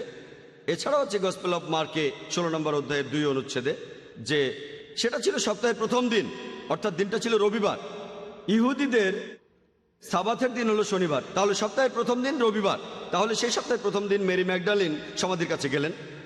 এখন মেরি ম্যাগডালিন কেন তৃতীয় দিনে সমাধিতে যাবেন? যেহেতু তাদের মতে যীশুখ্রিস্ট আগেই মারা গেছেন, তাহলে সেখানে যাওয়ার প্রয়োজন কি? এর উত্তরটা দেওয়া আছে 1 নম্বর অনুচ্ছেদে, গসপেল অফ মার্কের 16 নম্বর অধ্যায়ের 1 অনুচ্ছেদে, যে মেরি ম্যাগডালিন যীশুখ্রিস্টকে মেসেজ করতে গিয়েছিলেন। অ্যানোয়েন্ট, ইংরেজি শব্দ অ্যানোয়েন্ট, আর মূল হিব্রু শব্দটা হলো মাসাহা, অর্থ মেসেজ করা, মালিশ করা, তেল মাখানো। আর এই শব্দটা থেকে আরবি ভাষায় শব্দটা এসেছে মসি, আর হিব্রু ভাষায় এই শব্দটা হলো মেসায়া, যাকে মালিশ করা হয়। এটাকে যদি গ্রিক ভাষায় অনুবাদ করেন সেটা হবে ক্রাইস্টস। এখান থেকে ইংরেজি শব্দটা এসেছে ক্রাইস্ট, যাকে মালিশ করা হয়। আমি একটা প্রশ্ন করি, কেউ মারা যাওয়ার 3 দিন পরে কি তার শরীর মেসেজ করা হয়? এমনটা শুনেছেন কখনো? যে ইহুদিরা 3 দিন পরে মৃতদেহ মেসেজ করে? এর উত্তর হবে না। এবার আমি খ্রিস্টানদের প্রশ্ন করি, খ্রিস্টানরা কি 3 দিন পরে মৃতদেহ মেসেজ করে? এর উত্তরও হবে না। মুসলিমরা, আমরা কি 3 দিন পরে মৃতদেহ মেসেজ করি? এর উত্তরও না। তাহলে যীশুখ্রিস্ট মারা যাওয়ার 3 দিন পরে মেরি ম্যাগডালিন কেন সেই সমাধিতে যাবেন? কারণটা জানেন? কারণ মেরি ম্যাগডালিন এবং জোসেফ অফ অ্যারামেথিয়া আর নিকোডিমাস তারা যিশুর মৃতদেহকে গোসল করিয়েছিলেন। আর যখন যীশুখ্রিস্টের মৃতদেহকে ক্রস থেকে নামানো হলো, মেরি হয়তো যিশু শরীরে প্রাণের চিহ্ন দেখেছিলেন। তবে সেখানে মেরি নিশ্চয়ই এভাবে বলবে না যিশু বেঁচে আছেন, বেঁচে আছেন, তাহলে যিশুকে মেরে ফেলা হতো। যেহেতু মেরি যিশুর শরীরে প্রাণের চিহ্ন দেখেছে, সে তৃতীয় দিন আবার ফিরে আসলো সাবাথের দিনের পরে। আর সে আশা করেছিল জীবিত যীশুখ্রিস্টকে, মৃত যীশুখ্রিস্টকে নয়। আর এটা আছে গসপেল অফ জনের 20 নম্বর অধ্যায়ের 1 অনুচ্ছেদে, এছাড়াও গসপেল অফ মার্ক 16 অধ্যায়ের 4 অনুচ্ছেদে, যে মেরি দেখলো পাথরটা সরানো হয়েছে। যে কাপড়টা দিয়ে যীশু খ্রিস্টকে জড়ানো হয়েছিল সেটা খোলা অবস্থায় একপাশে পড়ে আছে। এখন প্রশ্ন হলো, পাথরটা সরানোর প্রয়োজন কি? আর মৃতদেহ জড়ানোর যে কাপড়টা সেটাই বা একপাশে পড়ে থাকবে কেন? যদি যীশু খ্রিস্ট পুনরুত্থিত হতেন আধ্যাত্মিক শরীর হিসেবে, তাহলে সেই আত্মার বের হওয়ার জন্য সেই সমাধিকক্ষের পাথরটা সরানোর কোনো প্রয়োজন ছিল? কোনো আত্মাকে তো দরজা খুলে ঢুকতে হয় না, বের হতে হয় না, পাথর সরানোর দরকার নেই। তারপরও সরানো ছিল কেন? আত্মা যদি চলে যেতে চায় তাহলে কি তার শরীরে জড়ানো কাপড়টা খুলে নিতে হবে? কোনো প্রয়োজন নেই। কিন্তু রক্তমাংসের শরীর হলে সমাধিকক্ষের মুখে যে পাথরটা আছে সেটা সরাতে হবে, শরীরে জড়ানো কাপড়টা খুলে ফেলতে হবে। এসব কিছু এটাই প্রমাণ করে যীশুখ্রিস্ট সমাধিকক্ষ থেকে বের হওয়ার সময় ছিলেন একজন রক্তমাংসের মানুষ। আর সমাধিটার মালিক ছিল আসলে যীশুখ্রিস্টের একজন শিষ্য, জোসেফ অব অ্যারামাথিয়া, খুব ধনী আর ক্ষমতাবান ইহুদি। সেই লোক এই সমাধিকক্ষ বানিয়েছিল হয়তো তার নিজের জন্যই। ভবিষ্যতে সেখানে যীশুখ্রিস্টকে রাখা হয়েছিল। সমাধিটা একটা ঘরের মতো। আর জিম বিশপের কথা অনুযায়ী তিনি বলেছেন, বাইবেল বলেনি, জিম বিশপ তিনি বলেছেন সমাধিকক্ষটা আয়তন বেশ বড় ছিল, 5 ফুট চওড়া, উচ্চতা ছিল 7 ফুট আর লম্বা ছিল 15 ফুট। কারোর জন্য এত বড় সমাধিকক্ষের প্রয়োজনটা কি? কারণ সেই লোকটাকে প্রয়োজন হলে সাহায্য করা যাবে। বোম্বেতে আপনারা ছোট ছোট রুম দেখবেন, খুব বেশি হলে 75 স্কোয়ার ফিট। বোম্বেতে 75 স্কোয়ার ফিটের ঘর বেশ বড়। এই ঘরে 5-6 জন লোক থাকতে পারে বোম্বে। এখানে জায়গার দাম অনেক বেশি। 75 স্কোয়ার ফিট দেখবেন সেখানে 4-5 জন মানুষ থাকে। তাহলে এই ঘরে প্রয়োজন হলে সাহায্য করা যাবে। এখন আধ্যাত্মিক শরীরকে সাহায্য করার প্রয়োজনটা কি? আত্মাত্মার সাহায্যের প্রয়োজন হয় না। তারা সাহায্য করতে চেয়েছিল আসলে জীবিত মানুষকে। বাইবেল পড়লে দেখবেন গসপেল অফ জন 20 নম্বর অধ্যায়ের 15 অনুচ্ছেদে যিশু কথা বলছেন মেরি ম্যাগডালিনের সাথে। পৃথিবী থেকেই, মেরির পাশ থেকে, স্বর্গ থেকে না, যিশু দেখলেন যে মেরি কাঁদছেন। যিশু কাছে এসে বললেন, মহিলা তুমি কাঁদছো কেন? কাকে খুঁজছো? তিনি ভালোভাবে জানতেন মেরি কাঁদছে কেন, তারপর জিজ্ঞেস করলেন। মেরি তখন যিশুকে মনে করলো সেখানকার মালিক, আর তাকে বলল, আপনি ওনাকে নিয়ে কোথায় রেখেছেন? আমি তাকে নিয়ে যেতে এসেছি। এখন আমার প্রশ্ন, মেরি ম্যাগডালিন কেন ভাবলো যে যীশুখ্রিস্ট হলেন সেখানকার বাগানের মালিক? আপনাদের একটা প্রশ্ন করি, পুনরুত্থিত মানুষকে কি মালির মতো দেখায়? আপনারা কি বলেন? না। তাহলে মেরি কেন মনে করলো যীশুখ্রিস্ট সেখানকার বাগানের মালিক? এর উত্তরটা হলো, আসলে যিশু তখন মালিক ছদ্মবেশে ছিলেন। এখন একজন আত্মা কেন মালিক ছদ্মবেশ নেবে? যীশুখ্রিস্ট তখন মালিক ছদ্মবেশে ছিলেন, তার কারণ তিনি তখন ইহুদিদের ভয় পাচ্ছিলেন। একজন আত্মা কখনোই কাউকে ভয় পাবে না, কারণ বুক অফ হিব্রু বলছে 9 নম্বর অধ্যায়ের 27 অনুচ্ছেদে মানুষ মাত্র একবারই মারা যায়, তারপরে আসবে শেষ বিচারের দিন। যীশুখ্রিস্ট নিজেই বলেছেন গসপেল অফ লুক 20 নম্বর অধ্যায়ের 36 অনুচ্ছেদে, একবার মরার পরে আর মরবে না। যদি আত্মা হয়ে যান তাহলে আর কাউকে ভয় পাবেন না, কেউ ক্ষতি করতে পারবে না, আপনি দ্বিতীয়বার মরবেন না। যিশু আত্মা হয়ে থাকলে ছদ্মবেশ নিয়ে থাকবেন কেন? তিনি ভয় পাবেন কেন? তিনি কেন লুকিয়ে থাকবেন? কেন ইহুদিদের কাছ থেকে লুকিয়ে থাকবেন? এটাই প্রমাণ করে তিনি পুনরুত্থিত হননি, জীবিতই ছিলেন। যিশু তখন মেরিকে বললেন, মেরি। এই একটা শব্দেই মেরি ম্যাগডালিন তার প্রভু যিশুকে চিনে ফেলল। আমরা সবাই আমাদের প্রিয়জনদের ডাকার সময় বিশেষ ভঙ্গিতে ডাকি, আর সেই টোনে, সেই স্টাইলে প্রিয়জনদের ডাকলে তারা তখন খুব সহজেই বুঝে ফেলে কে তাকে ডাকছে। মেরিও সাথে সাথে বুঝে ফেলল এই মালি আসলে যীশুখ্রিস্ট। মেরি যিশুর কাছে ছুটে গেল। গসপেল অব জন 20 নম্বর অধ্যায়ের 15, 16 ও 17 অনুচ্ছেদ। যিশু মেরিকে বললেন, আমাকে স্পর্শ করো না। কেন? যিশু নিষেধ করলেন কেন? যিশুর শরীরে কি বিদ্যুৎ ছিল যে কেউ স্পর্শ করলে বিদ্যুতের শক লাগবে তাকে? শরীরে কি ডিনামাইট বাঁধা যে কেউ স্পর্শ করলেই ওটা ফেটে যাবে? কেন স্পর্শ করতে নিষেধ করলেন? কারণ তিনি রক্ত মাংসের মানুষ। চিন্তা করেন, ক্রুশবিদ্ধ থাকার সময় তিনি যে শারীরিক আর মানসিক কষ্ট পেয়েছেন, এই কষ্টের ধকল সামলে উঠতে সময় লাগবে। ক্রুশবিদ্ধ থাকার সময় অনেক অত্যাচার সহ্য করেছেন, এখন তার শরীর ক্ষতবিক্ষত, তাই বললেন আমাকে স্পর্শ করো না। তারপর আরো বললেন, গসপেল অফ জন 20 নম্বর অধ্যায়ের 17 অনুচ্ছেদে, আমি এখনো আমার পিতার কাছে ফিরে যাইনি। তার অর্থ কি? তার মানে তিনি তখনও মারা যাননি। যীশুখ্রিস্ট মেরি ম্যাগডালেনকে একেবারে স্পষ্ট করে বললেন যে তিনি তখনও পুনরুত্থিত হননি। এটাই প্রমাণ তিনি জীবিত ছিলেন।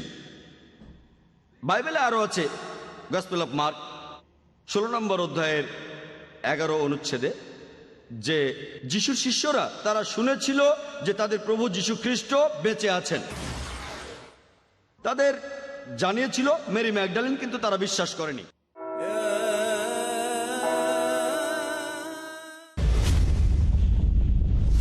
আমরা অনেক গুনাহের কাজ করি, দিনে আর রাতে, সকাল আর সন্ধ্যায়, জেনে আর না জেনে। কিন্তু কিছু গুনাহ রয়েছে কবিরা, যা আল্লাহ সুবহানাহু ওয়া তাআলা তওবা করা ছাড়া ক্ষমা করে দেবেন না। শাহ ওয়ালিউল্লাহ। কিন্তু বন্ধু, জানেন কোনটি কবিরা গুনাহ? বেঁচে থাকতে চান কবিরা গুনাহ থেকে? তাহলে যোগ দিন আমার সাথে পিস টিভি বাংলায়। দেখুন বড় গুনাহ প্রতি সোমবার ও শনিবার সন্ধ্যা 5:30টায়, পুনঃ সম্প্রচার সকাল 6টায় বাংলাদেশে পিস টিভি বাংলায়।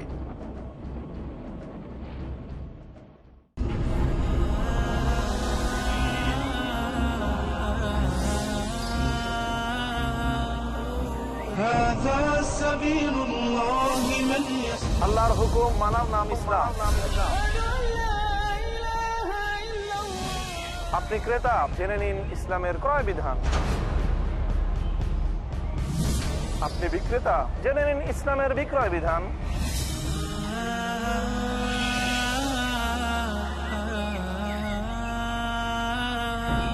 আপনি ব্যবসায়ী, জেনে নিন ইসলামের ব্যবসার বিধান।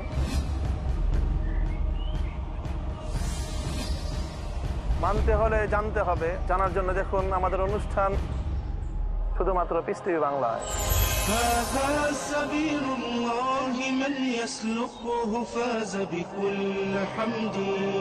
ব্যবসা সম্পর্কে কি কি রয়েছে ইসলামের অনন্য নীতিমালা জানুন আমাদের অনুষ্ঠান যোগে ইসলামী লেনদেন, প্রতি শুক্রবার রাত 10টায়, পুনঃ সম্প্রচার সকাল 8:30টায় বাংলাদেশে পিস টিভি বাংলায়।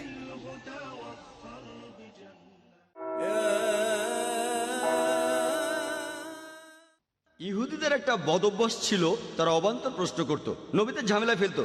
কোরআনের কথা বলছে, বাইবেলও বলছে।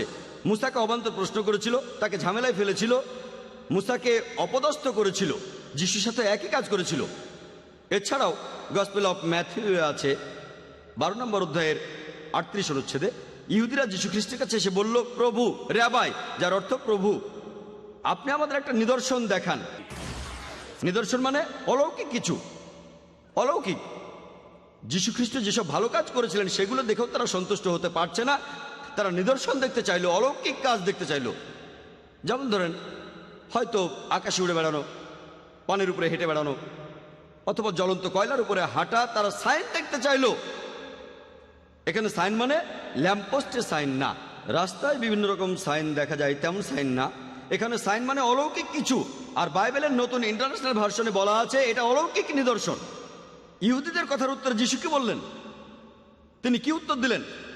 পরের অনুচ্ছেদে গসপেল অফ ম্যাথিউ 12 নম্বর অধ্যায়ের 39-40 অনুচ্ছেদে বলছে, তোমরা হচ্ছ অপরাধী আর ব্যভিচারী জাতি, তোমরা নিদর্শন দেখতে চাও, অলৌকিক কিছু দেখতে চাও, কোনো নিদর্শন দেখানো হবে না, শুধু ইউনুসের নিদর্শন বাদে। যেভাবে ইউনুস 3 দিন আর 3 রাত ধরে তিমি মাছের পেটে ছিলেন, সেই একইভাবে মানুষের পুত্র থাকবেন 3 দিন ও 3 রাত এই পৃথিবীর বুকের ভেতর। যীশু খ্রিস্ট তাদের এই কথা বলেননি যে তোমরা সেই অন্ধলোককে দেখো যাকে আমি সুস্থ করে দিয়েছিলাম, তোমরা সেই মহিলাকে জিজ্ঞেস করো যে আমাকে স্পর্শ করে সুস্থ হয়েছিল। 2000 শুকর মেরে প্রেতাত্মায় আচ্ছন্ন একজনকে সারানোর কথাও তিনি বলেননি। 5000 লোককে একটা মাছ খাইয়েছিলেন অথবা 3000 লোককে একটা রুটি খাইয়েছিলেন, একথাও বলেননি। তিনি বললেন কোন নিদর্শন দেখানো হবে না ইউনুসের নিদর্শন বাদে। যীশু খ্রিস্ট তার অলৌকিক কাজ সেটাকে এক কথায় বলে দিলেন, সেটা ইউনুসের নিদর্শন। আর কোন লোক যদি ইউনুসের নিদর্শনটা জানতে চান, তাকে বাইবেল সম্পর্কে বিশেষজ্ঞ হতে হবে না, তাকে হতে হবে না কোনো ডক্টর অফ ডিভিনিটি, কারণ এগুলো আমরা স্কুল থেকেই জানি। আর সব দেশেই, এমনকি ইন্ডিয়াতেও, হয়তো আপনি একজন খ্রিস্টান অথবা মুসলিম অথবা হিন্দু, কোনো না কোনোভাবে পড়েছেন, হয়তো কমিক্সে অথবা উপদেশমূলক গল্পে ইউনুসের নিদর্শন, তিমির পেটে ইউনুস, সবাই জানে। তবে আপনি যদি ইউনুসের নিদর্শনটা পড়তে চান, পবিত্র বাইবেলে এই বিশাল বইয়ে ইউনুসের নিদর্শন, এটা 2 পৃষ্ঠারও কম, 1.5 পৃষ্ঠা চাইতেও কম। আপনাদের বোঝার জন্য এই পৃষ্ঠাটার একটা কপি দেখাচ্ছি। এই বইটা 1.5 পৃষ্ঠা চাইতেও ছোট, 1.5 পৃষ্ঠারও কম, মাত্র 4টা অধ্যায়। আর এই 1000 পৃষ্ঠার বিশ্বকোষে এই অধ্যায়টা খুঁজে পাওয়া খুবই কঠিন। তবে আপনারা সবাই গল্পটা মোটামুটি জানেন যে মহান ঈশ্বর তিনি তার নবীকে বললেন, ইউনুস আলাইহিস সালামকে, নিনেভ শহরের মানুষদের কাছে মহান ঈশ্বরের বাণী প্রচার করো। কিন্তু ইউনুস বললেন, নিনেভ শহর, ওখানে মানুষ খুব খারাপ, ঈশ্বরের বাণী তো তারা মেনে চলবে না। আর ভাবলেন তারা আমাকে নিয়ে হাসি ঠাট্টা করবে, আমার সময়টা নষ্ট হবে। তিনি তাই জপায় গেলেন, আর সেখান থেকে জাহাজে করে টার্সিসে গেলেন। কিন্তু জাহাজে ওঠার পর প্রচণ্ড ঝড় শুরু হলো। আর তখনকার দিনে নাবিকদের মধ্যে একটা কুসংস্কার প্রচলিত ছিল যে জাহাজে যাওয়ার পর যদি ঝড় শুরু হয়, এটার কারণ হলো কেউ একজন ঈশ্বরকে অমান্য করেছে। তারা তখন বের করার চেষ্টা করত যে কে এই ঘটনার জন্য দায়ী। তারা দায়ী লোককে লটারি করে বের করত। এখানে যখন লটারি করা হলো, দেখা গেল ইউনুসই এর জন্য দায়ী। আর ইউনুস আলাইহিস সালাম আল্লাহর প্রেরিত নবী ছিলেন। তিনি মানলেন আর বললেন, দেখো এসব কিছুর জন্য আমি দায়ী, মহান ঈশ্বর আমাকে নিনেভ শহরে যেতে বলেছিলেন, কিন্তু আমি জোপা থেকে এখন টার্সিসে যাচ্ছি, পালিয়ে যাচ্ছি, আমি অন্যায় করেছি, তোমরা আমাকে ধরে সাগরে ফেলে দাও। কিন্তু তারা বলল, এই লোক কি ধার্মিক লোকটা, কেন আমরা তাকে মেরে ফেলবো? তারা জাহাজ সরিয়ে নেওয়ার চেষ্টা করলো, কিন্তু কিছুই করা গেল না, তখনও ঝড় চলছে। ইউনুস বললেন, তোমরা আমাকে ধরে সাগরে ফেলে দাও। শেষে তারা রাজি হলো আর ইউনুসকে সাগরে ফেলে দিল। সাগরে ফেলে দেওয়ার পরে ঝড়টা থেমে গেল। হয়তো কাকতালীয় ঘটনা। কিছুক্ষণ পরে একটা বড় মাছ, একটা তিমি মাছ এসে ইউনুস আলাইহিস সালামকে গিলে ফেললো। ইউনুস আলাইহিস সালাম তিমি মাছের পেটে বসে দোয়া পড়তে লাগলেন। ইউনুস আলাইহিস সালামকে সেই মাছটা 3 দিন 3 রাত পেটে নিয়ে সাগরে ঘুরলো, তারপর সাগর পাড়ে বমি করে তাকে ফেলে দিল। যীশু খ্রিস্ট নিদর্শন সম্পর্কে ইহুদিদের কি বলেছিলেন? যে তোমাদের কোনো নিদর্শন দেখানো হবে না, শুধু ইউনুসের নিদর্শন বাদে। আর ইউনুস নবী যেভাবে 3 দিন আর 3 রাত ধরে তিমি মাছের পেটে ছিলেন, সেই একইভাবে মানুষের পুত্র 3 দিন আর 3 রাত ধরে পৃথিবীর বুকের ভেতরে থাকবেন। আমি আপনাদের একটা প্রশ্ন করি, ইউনুসকে সাগরে ফেলে দেওয়ার সময় তিনি জীবিত ছিলেন না মৃত? উত্তর দেওয়ার আগে আপনাদের জন্য সহজ করে দেই। ইউনুস আলাইহিস সালাম নিজে থেকেই বলেছিলেন যে আমি অপরাধী, এজন্য আমি দায়ী, আমাকে সাগরে ফেলে দাও। কেউ রাজি না হলে হয়তো তার পাটা ভেঙে ফেলবেন, হয়তো ভাঙবেন তার ঘাড়, হয়তো হাত মুচড়ে দেবেন, কিন্তু ইউনুস নিজেই বলেছিলেন, তাই এসবের প্রয়োজন ছিল না, শুধু সাগরে ফেলে দিয়েছিল। আপনাদের আরেকটা প্রশ্ন করি, ইউনুসকে সাগরে ফেলার সময় তিনি জীবিত ছিলেন নাকি মৃত? জীবিত। তিমি মাছ এসে তাকে গিলে ফেললো, তখন তিনি জীবিত না মৃত? জীবিত। আল্লাহর কাছে তিনি দোয়া করেছিলেন তিমির পেটের ভেতরে থেকে, তখন জীবিত না থাকলে প্রার্থনা করতে পারতেন, তখন জীবিত না মৃত? জীবিত। তিমিটা ইউনুসকে নিয়ে 3 দিন 3 রাত ধরে সাগরে ঘুরলো, জীবিত না মৃত? জীবিত। তিমিটা সাগর পারে বমি করে তাকে বের করে দিল, জীবিত না মৃত? জীবিত। জীবিত জীবিত জীবিত জীবিত। যখন কোনো লোককে জাহাজ থেকে সাগরে ফেলা হয়, তার মরে যাওয়ার কথা। মারা গেলে অলৌকিক হবে না, যদি বেঁচে থাকেন অলৌকিক। তিমি মাছ তাকে গিলে ফেললো, মারা যাওয়ার কথা, কিন্তু তিনি মরেননি, এটা অলৌকিক। 3 দিন 3 রাত গরমে আর অক্সিজেনের অভাবে সেই তিমি মাছের পেটে, তার মরে যাওয়ার কথা, কিন্তু তিনি মরেননি, এটা অলৌকিক। একই সাথে অনেকগুলো অলৌকিক ঘটনা। ঘটনাটা খুবই অলৌকিক। যিশু বলেছেন ইহুদিদের যেভাবে ইউনুস ছিলেন 3 দিন 3 রাত, সেভাবে মানুষের পুত্র থাকবে 3 দিন 3 রাত। যেভাবে ইউনুস নবী 3 দিন 3 রাত তিমির পেটে ছিলেন, সেই একইভাবে ঈশ্বরের পুত্র 3 দিন 3 রাত পৃথিবীর বুকে থাকবেন। ইউনুস ছিলেন জীবিত। কিন্তু যখন এই প্রশ্নটা করি আমার খ্রিস্টান ভাইদের, তারা আসলে আমাদের ভাই, আমাদের জ্ঞাতি ভাই, যেভাবেই বলেন আমরা জ্ঞাতি ভাই, আমি খ্রিস্টান ভাইদের প্রশ্ন করি যে আপনাদের বিশ্বাস অনুযায়ী যিশু সমাধিকক্ষে কিভাবে ছিলেন? সবাই আমাকে বলেছে তিনি তখন মৃত, যিশু তখন মৃত। আপনাদের প্রশ্ন করি, ইউনুস ছিলেন জীবিত, অন্যদিকে যিশু খ্রিস্ট ছিলেন মৃত।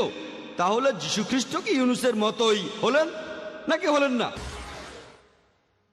একরকম না আলাদা? আলাদা। তাহলে যিশুর ভবিষ্যৎবাণীটা আসলে সত্যি সত্যি ঘটেনি। তিনি নিজেই নিদর্শনের কথা বলেছেন, কোন নিদর্শনই দেখানো হবে না ইউনুসের নিদর্শন বাদে। আর তার এই ভবিষ্যৎবাণী বাস্তবে ফলেনি। ভবিষ্যৎবাণীটা সত্যি হতে গেলে যিশু খ্রিস্টের থাকা উচিত জীবিত। আমার লেকচার আমি আগেও বলেছি তিনি ছিলেন জীবিত। তা না হলে নবী যিশু খ্রিস্টকে বলতে হয় মিথ্যাবাদী, নাউজুবিল্লাহ। এটা আমরা কখনো বলতে পারবো না। তাকে আমরা সম্মান আর শ্রদ্ধা করি। তাহলে এই ভবিষ্যৎবাণী সত্যি হওয়ার জন্য তার থাকা উচিত জীবিত। আর যিশু খ্রিস্ট সে সময় জীবিত ছিলেন, এ কথা আমি আগেও আমার লেকচারে প্রমাণ করে দেখিয়েছি। এ কথা আগেও বলেছি যে একজন লোককে ক্রুসিফাই হতে গেলে তাকে অবশ্যই সেই ক্রসে ঝোলা অবস্থায় মারা যেতে হবে। যদি সেই লোক ক্রসে ঝুলে মারা না যায় তাহলে সে ক্রুসিফাইড হয়নি। এমন কিছু লোক আছে যারা বলবে এই নিদর্শনের ব্যাপারটা আসলে জীবিত মৃত্যু নিয়ে নয়, এখানে সময়ের উপর জোর দেওয়া হচ্ছে। অর্থাৎ 3 দিন আর 3 রাত ইউনুস যেভাবে তিমির পেটে ছিলেন, একইভাবে ঈশ্বরের পুত্র থাকবেন 3 দিন 3 রাত ধরে। 3 বলা হয়েছে এখানে 4 বার। এখানে আসলে গুরুত্ব দেওয়া হচ্ছে 3 সংখ্যাটার উপর, জীবিত বা মৃত না। আমি বললাম 3-এর মধ্যে অলৌকিকতা কোথায়? যদি আমি বলি দিল্লি যেতে আমার 3 দিন 3 রাত সময় লাগবে, এটা কোনো অলৌকিক? তাহলে 3-এর অলৌকিকতা কি? 3 দিন বা 3 সপ্তাহ, এটা তো কোনো অলৌকিক না। কিন্তু তারা বলে না, এখানে সময়টাই আসল। আসুন আমরা দেখি যিশু কি এই ভবিষ্যৎবাণীটা পূরণ করেছিলেন, যেটা কিছু খ্রিস্টানের মতে এই অলৌকিক ঘটনাটার মূল বিষয়। আগেও বলেছি, আপনারাও জানেন, কোনো খ্রিস্টানকে যদি জিজ্ঞেস করি যে পবিত্র বাইবেল অনুযায়ী যিশুকে কখন ক্রুশবিদ্ধ করা হয়েছিল, খ্রিস্টানরা বলবে যে গুড ফ্রাইডেতে। আমার প্রশ্ন, শুক্রবারকে কেন গুড ফ্রাইডে বলা হয়? তারা বলে মানুষের পাপের জন্য তিনি সেদিনই মারা গিয়েছিলেন, তাই শুক্রবার গুড ফ্রাইডে। আর বাইবেল পড়লে দেখবেন যে যীশু খ্রিস্টের বিচার খুব তাড়াতাড়ি করা হয়েছিল, তাকে ক্রসে ঝোলানো হয়েছিল, তাড়াতাড়ি নামানো হয়েছিল, তাড়াতাড়ি। কারণটা প্যাস্টরও বললেন, যেদিন সাবাত সেই রাতে কাউকে ক্রসে ঝুলিয়ে রাখা হতো না। এটা আছে, তিনি রেফারেন্সটা দেননি, ডিউটেরোনমি 21 অধ্যায় 23 অনুচ্ছেদে আছে, সেই স্থানটা অভিশপ্ত হবে। সেজন্য যিশুকে নামানো হয়েছিল, তারপর গোসল করানো হলো, আর ততক্ষণে সন্ধ্যা হয়ে গেছে। তারপর সেই সমাধিকক্ষে তাকে রেখে দেওয়া হলো। আর গসপেল অফ জন 20 অধ্যায়ের 1 অনুচ্ছেদে আছে যে সপ্তাহের প্রথম দিনে রবিবার সকালে দেখা গেল সমাধিতে কেউ নেই, দেখলো মেরি ম্যাগডালিন। তাহলে অনুমান করা যায় যিশু সেই সমাধিকক্ষে ছিলেন শুক্রবার রাতে। অনুমানের কথা বললাম কেন? কারণ বাইবেলে বলা নেই কখন যিশু সমাধি ছেড়ে চলে গেছেন। হয়তো তিনি গেছেন শুক্রবার গভীর রাতে বা শনিবার সকালে, কিছুই বলা নেই। তাই এটা আমরা অনুমান করে নিচ্ছি যিশু রবিবার সকালে সেখান থেকে বেরিয়ে গেছেন। তাহলে যিশু সেই সমাধিতে ছিলেন শুক্রবার রাতে, এটা অনুমান। এরপর সেই সমাধিতে ছিলেন শনিবার সকালে, এটাও অনুমান। যীশু খ্রিস্ট সমাধিকক্ষে ছিলেন শনিবার রাতে, এটাও অনুমান। রবিবার সকালে সমাধিকক্ষটা ফাঁকা, তাহলে যিশু সেখানে ছিলেন 2 রাত 1 দিন। কিন্তু বলা হয়েছিল 3 দিন 3 রাত, 3 দিন আর 3 রাত। ইউনুস নবী যেভাবে তিনি মাছের পেটে ছিলেন, সেই একইভাবে ঈশ্বরের পুত্র পৃথিবীর বুকের ভেতরে থাকবেন 3 দিন আর 3 রাত। কিন্তু যীশু খ্রিস্ট সেই সমাধিতে ছিলেন 1 দিন 2 রাত। 3 দিন 3 রাত আর 1 দিন 2 রাত, এই দুটো সময় কি এক? এই দুটো সময় কি এক না? তাহলে তারা যে সময়ের উপর গুরুত্ব দেয় সেটাও আসলে বাস্তবে ফলেনি। তাহলে ঘটনাটা দাঁড়ালো যীশু খ্রিস্ট তখন জীবিত ছিলেন। কাউকে তখনই ক্রুসিফাইড বলা হয় যদি সে ক্রসেই মারা যায়। প্যাস্টর যখন আবার কথা বলতে আসবেন তখন তার সুবিধার জন্য আমি কিছু প্রমাণ দেখাবো যে যীশু ক্রুসিফাই হননি, তিনি পুনরুত্থিত হননি, তিনি জীবিতই ছিলেন। আর জীবিত থাকলে ক্রুসিফিকশনও হয়নি, পুনরুত্থানও হয়নি। যিশুকে ক্রুসে ঝুলানোর পরে খুব তাড়াতাড়ি নামানো হয়েছিল, 3 ঘন্টা পরে। 3 ঘন্টায় ক্রসে কেন মারা যাওয়া কঠিন, তাই যিশু ছিলেন জীবিত। যখন তাকে নামানো হলো, ক্রুশবিদ্ধ 2 জন তারা বেঁচে ছিল, প্রমাণ করে যে যিশুও বেঁচে ছিলেন। 2 নম্বর পয়েন্ট। 3 নম্বর পয়েন্ট, তার পা দুটো ভাঙা হয়নি। মৃতের কাছে তার পায়ের কোনো দাম নেই, প্রমাণ করে যে তিনি জীবিত ছিলেন। 4 নম্বর পয়েন্ট হচ্ছে পাথরটা সরানো হয়েছিল আর গায়ে জড়ানো কাপড়টা খোলা হয়েছিল, এতে প্রমাণ হয় যে তিনি জীবিত ছিলেন। 5 নম্বর পয়েন্ট, যে তিনি মালিক ছদ্মবেশ নিয়েছিলেন। কেন? কারণ তিনি জীবিত ছিলেন, তাই ইহুদিদের কাছ থেকে লুকিয়েছিলেন। 6 নম্বর পয়েন্ট, সমাধিটা বেশ বড় ছিল, অনেক বড় রুম। মৃত একজন লোকের জন্য এত বড় ঘরের প্রয়োজনটা কি? তাহলে যীশু খ্রিস্ট ছিলেন জীবিত। 7 নম্বর পয়েন্ট, যে যখন মেরি ম্যাগডালেন যীশু খ্রিস্টের কাছে গেল, যীশু তাকে বললেন আমাকে স্পর্শ করো না। কেন? কেন? তিনি রক্ত মাংসের মানুষ, তিনি জীবিত ছিলেন, তার ব্যথা লাগবে, যন্ত্রণা পাবেন তিনি, এতে প্রমাণ হয় তিনি জীবিত ছিলেন। যিশু তখন মেরিকে বলেছিলেন যে আমি এখনো আমার পিতার কাছে ফিরে যাইনি, তার মানে তিনি ছিলেন জীবিত। 9 নম্বর পয়েন্ট, মেরি ম্যাগডালিন তখন যীশু খ্রিস্টকে দেখে ভয় পাননি। 10 নম্বর পয়েন্ট, যে সেই উপরের রুমে যিশু তার হাত পা দেখিয়েছিলেন, প্রমাণ করতে যে তিনি আত্মা নন বরং তিনি মানুষ। 11 নম্বর পয়েন্ট, যে শিষ্যরা তাকে দেখে খুশি হয়েছিল। কেন? তারা ভেবেছিল যিশু মারা গিয়ে আত্মা হয়েছেন, তারা খুব খুশি হয়েছিল কারণ তিনি জীবিত। 12 নম্বর পয়েন্ট, যিশু সেখানে এক টুকরো সেদ্ধ মাছ আর মধু খেলেন, প্রমাণ করতে যে তিনি জীবিত। তার শিষ্যরা শুনেছিল মেরি ম্যাগডালিনের কাছে যে তিনি জীবিত। 14 নম্বর পয়েন্ট, ইউনুসের নিদর্শন। যেভাবে ইউনুস নবী 3 দিন 3 রাত তিমির পেটে ছিলেন, সেই একইভাবে ঈশ্বরের পুত্র 3 দিন 3 রাত এই পৃথিবীর বুকে থাকবেন, জীবিত জীবিত জীবিত। যিশু জীবিত ছিলেন, ক্রুসিফিকশন হয়নি, পুনরুত্থানও হয়নি। তাহলে এক কথাই বললে যীশু খ্রিস্টকে ক্রুসে ঝোলানো হয়েছিল বাইবেলের কথা অনুযায়ী, কিন্তু তিনি মারা যাননি। এখন আজকের টপিক হলো ওয়াজ ক্রাইস্ট রিয়েলি ক্রসিফাইড? যদি ক্রসে থাকা অবস্থায় তিনি মারা যান তাহলে ক্রসিফাইড হয়েছেন, যদি ক্রসে থাকা অবস্থায় তিনি মারা না যান তাহলে সেই ঘটনাকে আপনারা কি বলবেন? আর ইংরেজি ভাষায় কোনো শব্দ নেই। যদি আপনারা ডিকশনারিতে এই শব্দটা খোঁজেন যে কাউকে ক্রুসে ঝুলানো হয়েছিল কিন্তু মারা যাননি, এজন্য কোনো শব্দ আপনারা পাবেন না, নতুন শব্দ বানাতে হবে। এখানে যে শব্দটা আমরা বলতে পারি সেটা হলো যীশু খ্রিস্ট আসলে ক্রুসিফাইড হননি, তিনি ক্রুসিফিক্টেড হয়েছিলেন।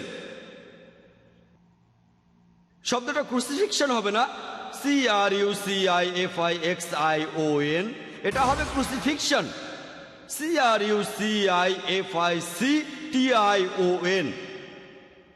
এটা একটা ফিকশন, আমাদের নতুন শব্দ বানাতে হবে। তাহলে বলা যায় যে যীশু খ্রিস্ট তিনি ক্রুসিফাইড হননি, তিনি হয়েছিলেন ক্রুসিফিক্টেড।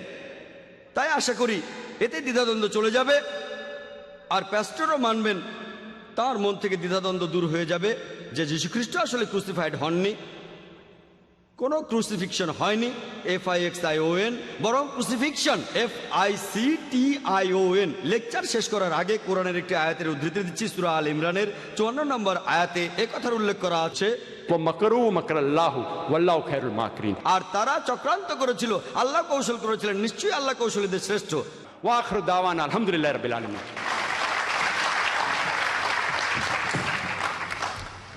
Every morning on every news flash, I hear the sorrow of the world. It seems like everybody's lost and scared, trying to make sense of it all.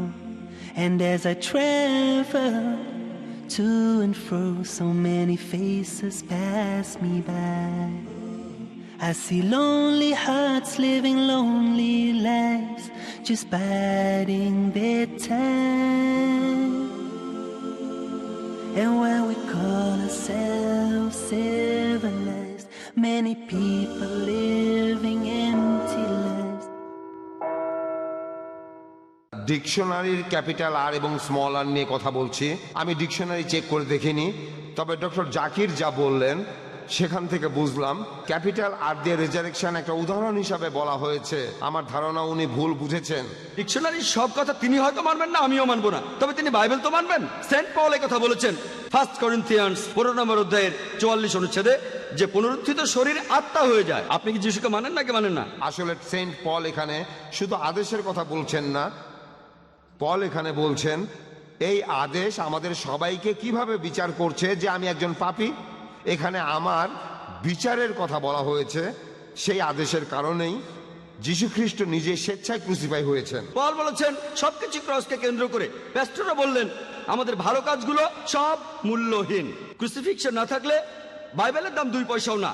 Doctor Zakir বললেন বাইবেল বলছে না যীশু মৃত থেকে জীবিত হয়েছেন। আমি কথাটা শুনে অবাক হয়েছি। বাইবেল ভালো করে দেখি, আমার প্যাস্টর বাইবেলটা দেখুক। তিনি গসপেল অফ ম্যাথিউর 28 অধ্যায়ের 6 নম্বর অনুচ্ছেদটা বললেন, আমি অনুচ্ছেদটা পড়েছি। তিনি এখানে নেই কারণ তিনি উত্থিত হয়েছেন, যেমনটা বলেছিলেন আসো দেখে যাও মহান প্রভু কোথায় শুয়েছিলেন। তিনি উত্থিত হয়েছেন, এখানে বলা হয়নি যে পুনরুত্থিত হয়েছেন। উত্থিত মানে জীবিত ছিলেন। আর যীশু তার হাত দেখেছিলেন কেন? তিনি তার হাতে কিছু একটা দেখাতে চেয়েছিলেন। তার হাতে তখন একটা গর্ত থাকার কথা। তিনি তার হাত পায়ের ক্ষতগুলো দেখাননি, এ কথা তিনি বলেননি। যিশুর শিষ্য থমাস দেখতে চেয়েছিলেন সেটা। সেই উপরের ঘরে যিশু বলেছিলেন আমি কোনো আত্মা নই। কি প্রমাণ হয়? তিনি পুনরুত্থিত হননি। বাইবেলে পরিষ্কার আছে যে ঈশ্বরের এক দেবদূত পাথরটা সরিয়েছিল। আমি এ কথা বলিনি কে পাথরটা সরিয়েছে। প্রশ্ন ছিল কেন সরানো হয়েছে। প্যাস্টর বললেন লোকজনকে বোঝানোর জন্য যে যিশু মারা যাননি। তর্কের খাতিরে আমি মেনে নিলাম লোকজনকে বোঝানোর জন্য পাথরটা সরানো হয়েছিল। যিশুর দেহকে জড়িয়ে রাখা কাপড়টা খোলার প্রয়োজন হলো কেন? দুটো প্রশ্ন একসাথে। যিশু বলেছেন যেভাবে ইউনুস নবী সেই তিমি মাছের পেটের ভেতরে ছিলেন, তারপর আরো অনেক কিছু। যিশু এমনটা বলেননি আমি সেইভাবে তিমির পেটের ভেতরে যাব। আমার ধারণা আপনি যীশু খ্রিস্টের পরিষ্কার করে বলা কথাটা বুঝতে পারেননি। যেভাবে ইউনুস 3 দিন 3 রাত তিমির পেটে ছিলেন, সেই একইভাবে ঈশ্বর পুত্র 3 দিন 3 রাত পৃথিবীর বুকের ভেতর থাকবেন। যিশু তিমির পেটে এ কথাটা আসছে কোত্থেকে? আপনি যে বাইবেলই দেখেন, মারাঠি বাইবেল অথবা উর্দু বাইবেল, হিব্রু উদ্ধৃতিটা সব বাইবেলে আছে এল্লাই এল্লাই লামা সাবাক্তানি। আর অনুবাদটা পড়ে ঈশ্বর ঈশ্বর কেন তুমি আমাকে ত্যাগ করলে। এতে প্রমাণ হয় যে যীশু খ্রিস্ট স্বেচ্ছায় ক্রুশবিদ্ধ হননি। প্যাস্টর বললেন যে লোক যীশু খ্রিস্টকে বিশ্বাস করবে সে কখনোই একজন ধর্ষণকারী হবে না। তবে সামগ্রিকভাবে দেখবেন যে সব খ্রিস্টানই পাপ করে। তাহলে আপনি কি এই কথা বলছেন যে কোনো খ্রিস্টানই সত্যিকার অর্থে যীশু খ্রিস্টকে বিশ্বাস করে না? আমি বাইবেলে বিশ্বাসীদের কথা বলছি যে খ্রিস্টানরা বাইবেল বিশ্বাস করে। কেউ কি অন্যের পাপের ভার নিতে পারে? আর পুত্র পিতার পাপের বোঝা বইবে না, পিতাও পুত্রের পাপের বোঝা বইবে না। আপনাকে আজ এখানে খুন করতে পারি, হ্যাঁ, আর কালকে আমি আদালতে গিয়ে বলবো আমার পাপের জন্য যিশু ক্রুসিফাইড হয়েছেন, আমার বিচার করতে পারবেন না। হ্যাঁ, এটা কি কাগজে লিখে দিতে পারবেন যে এই লোকের বিচার করা যাবে না, এর জন্য যিশুকে ক্রুসিফাইড করা হয়েছে?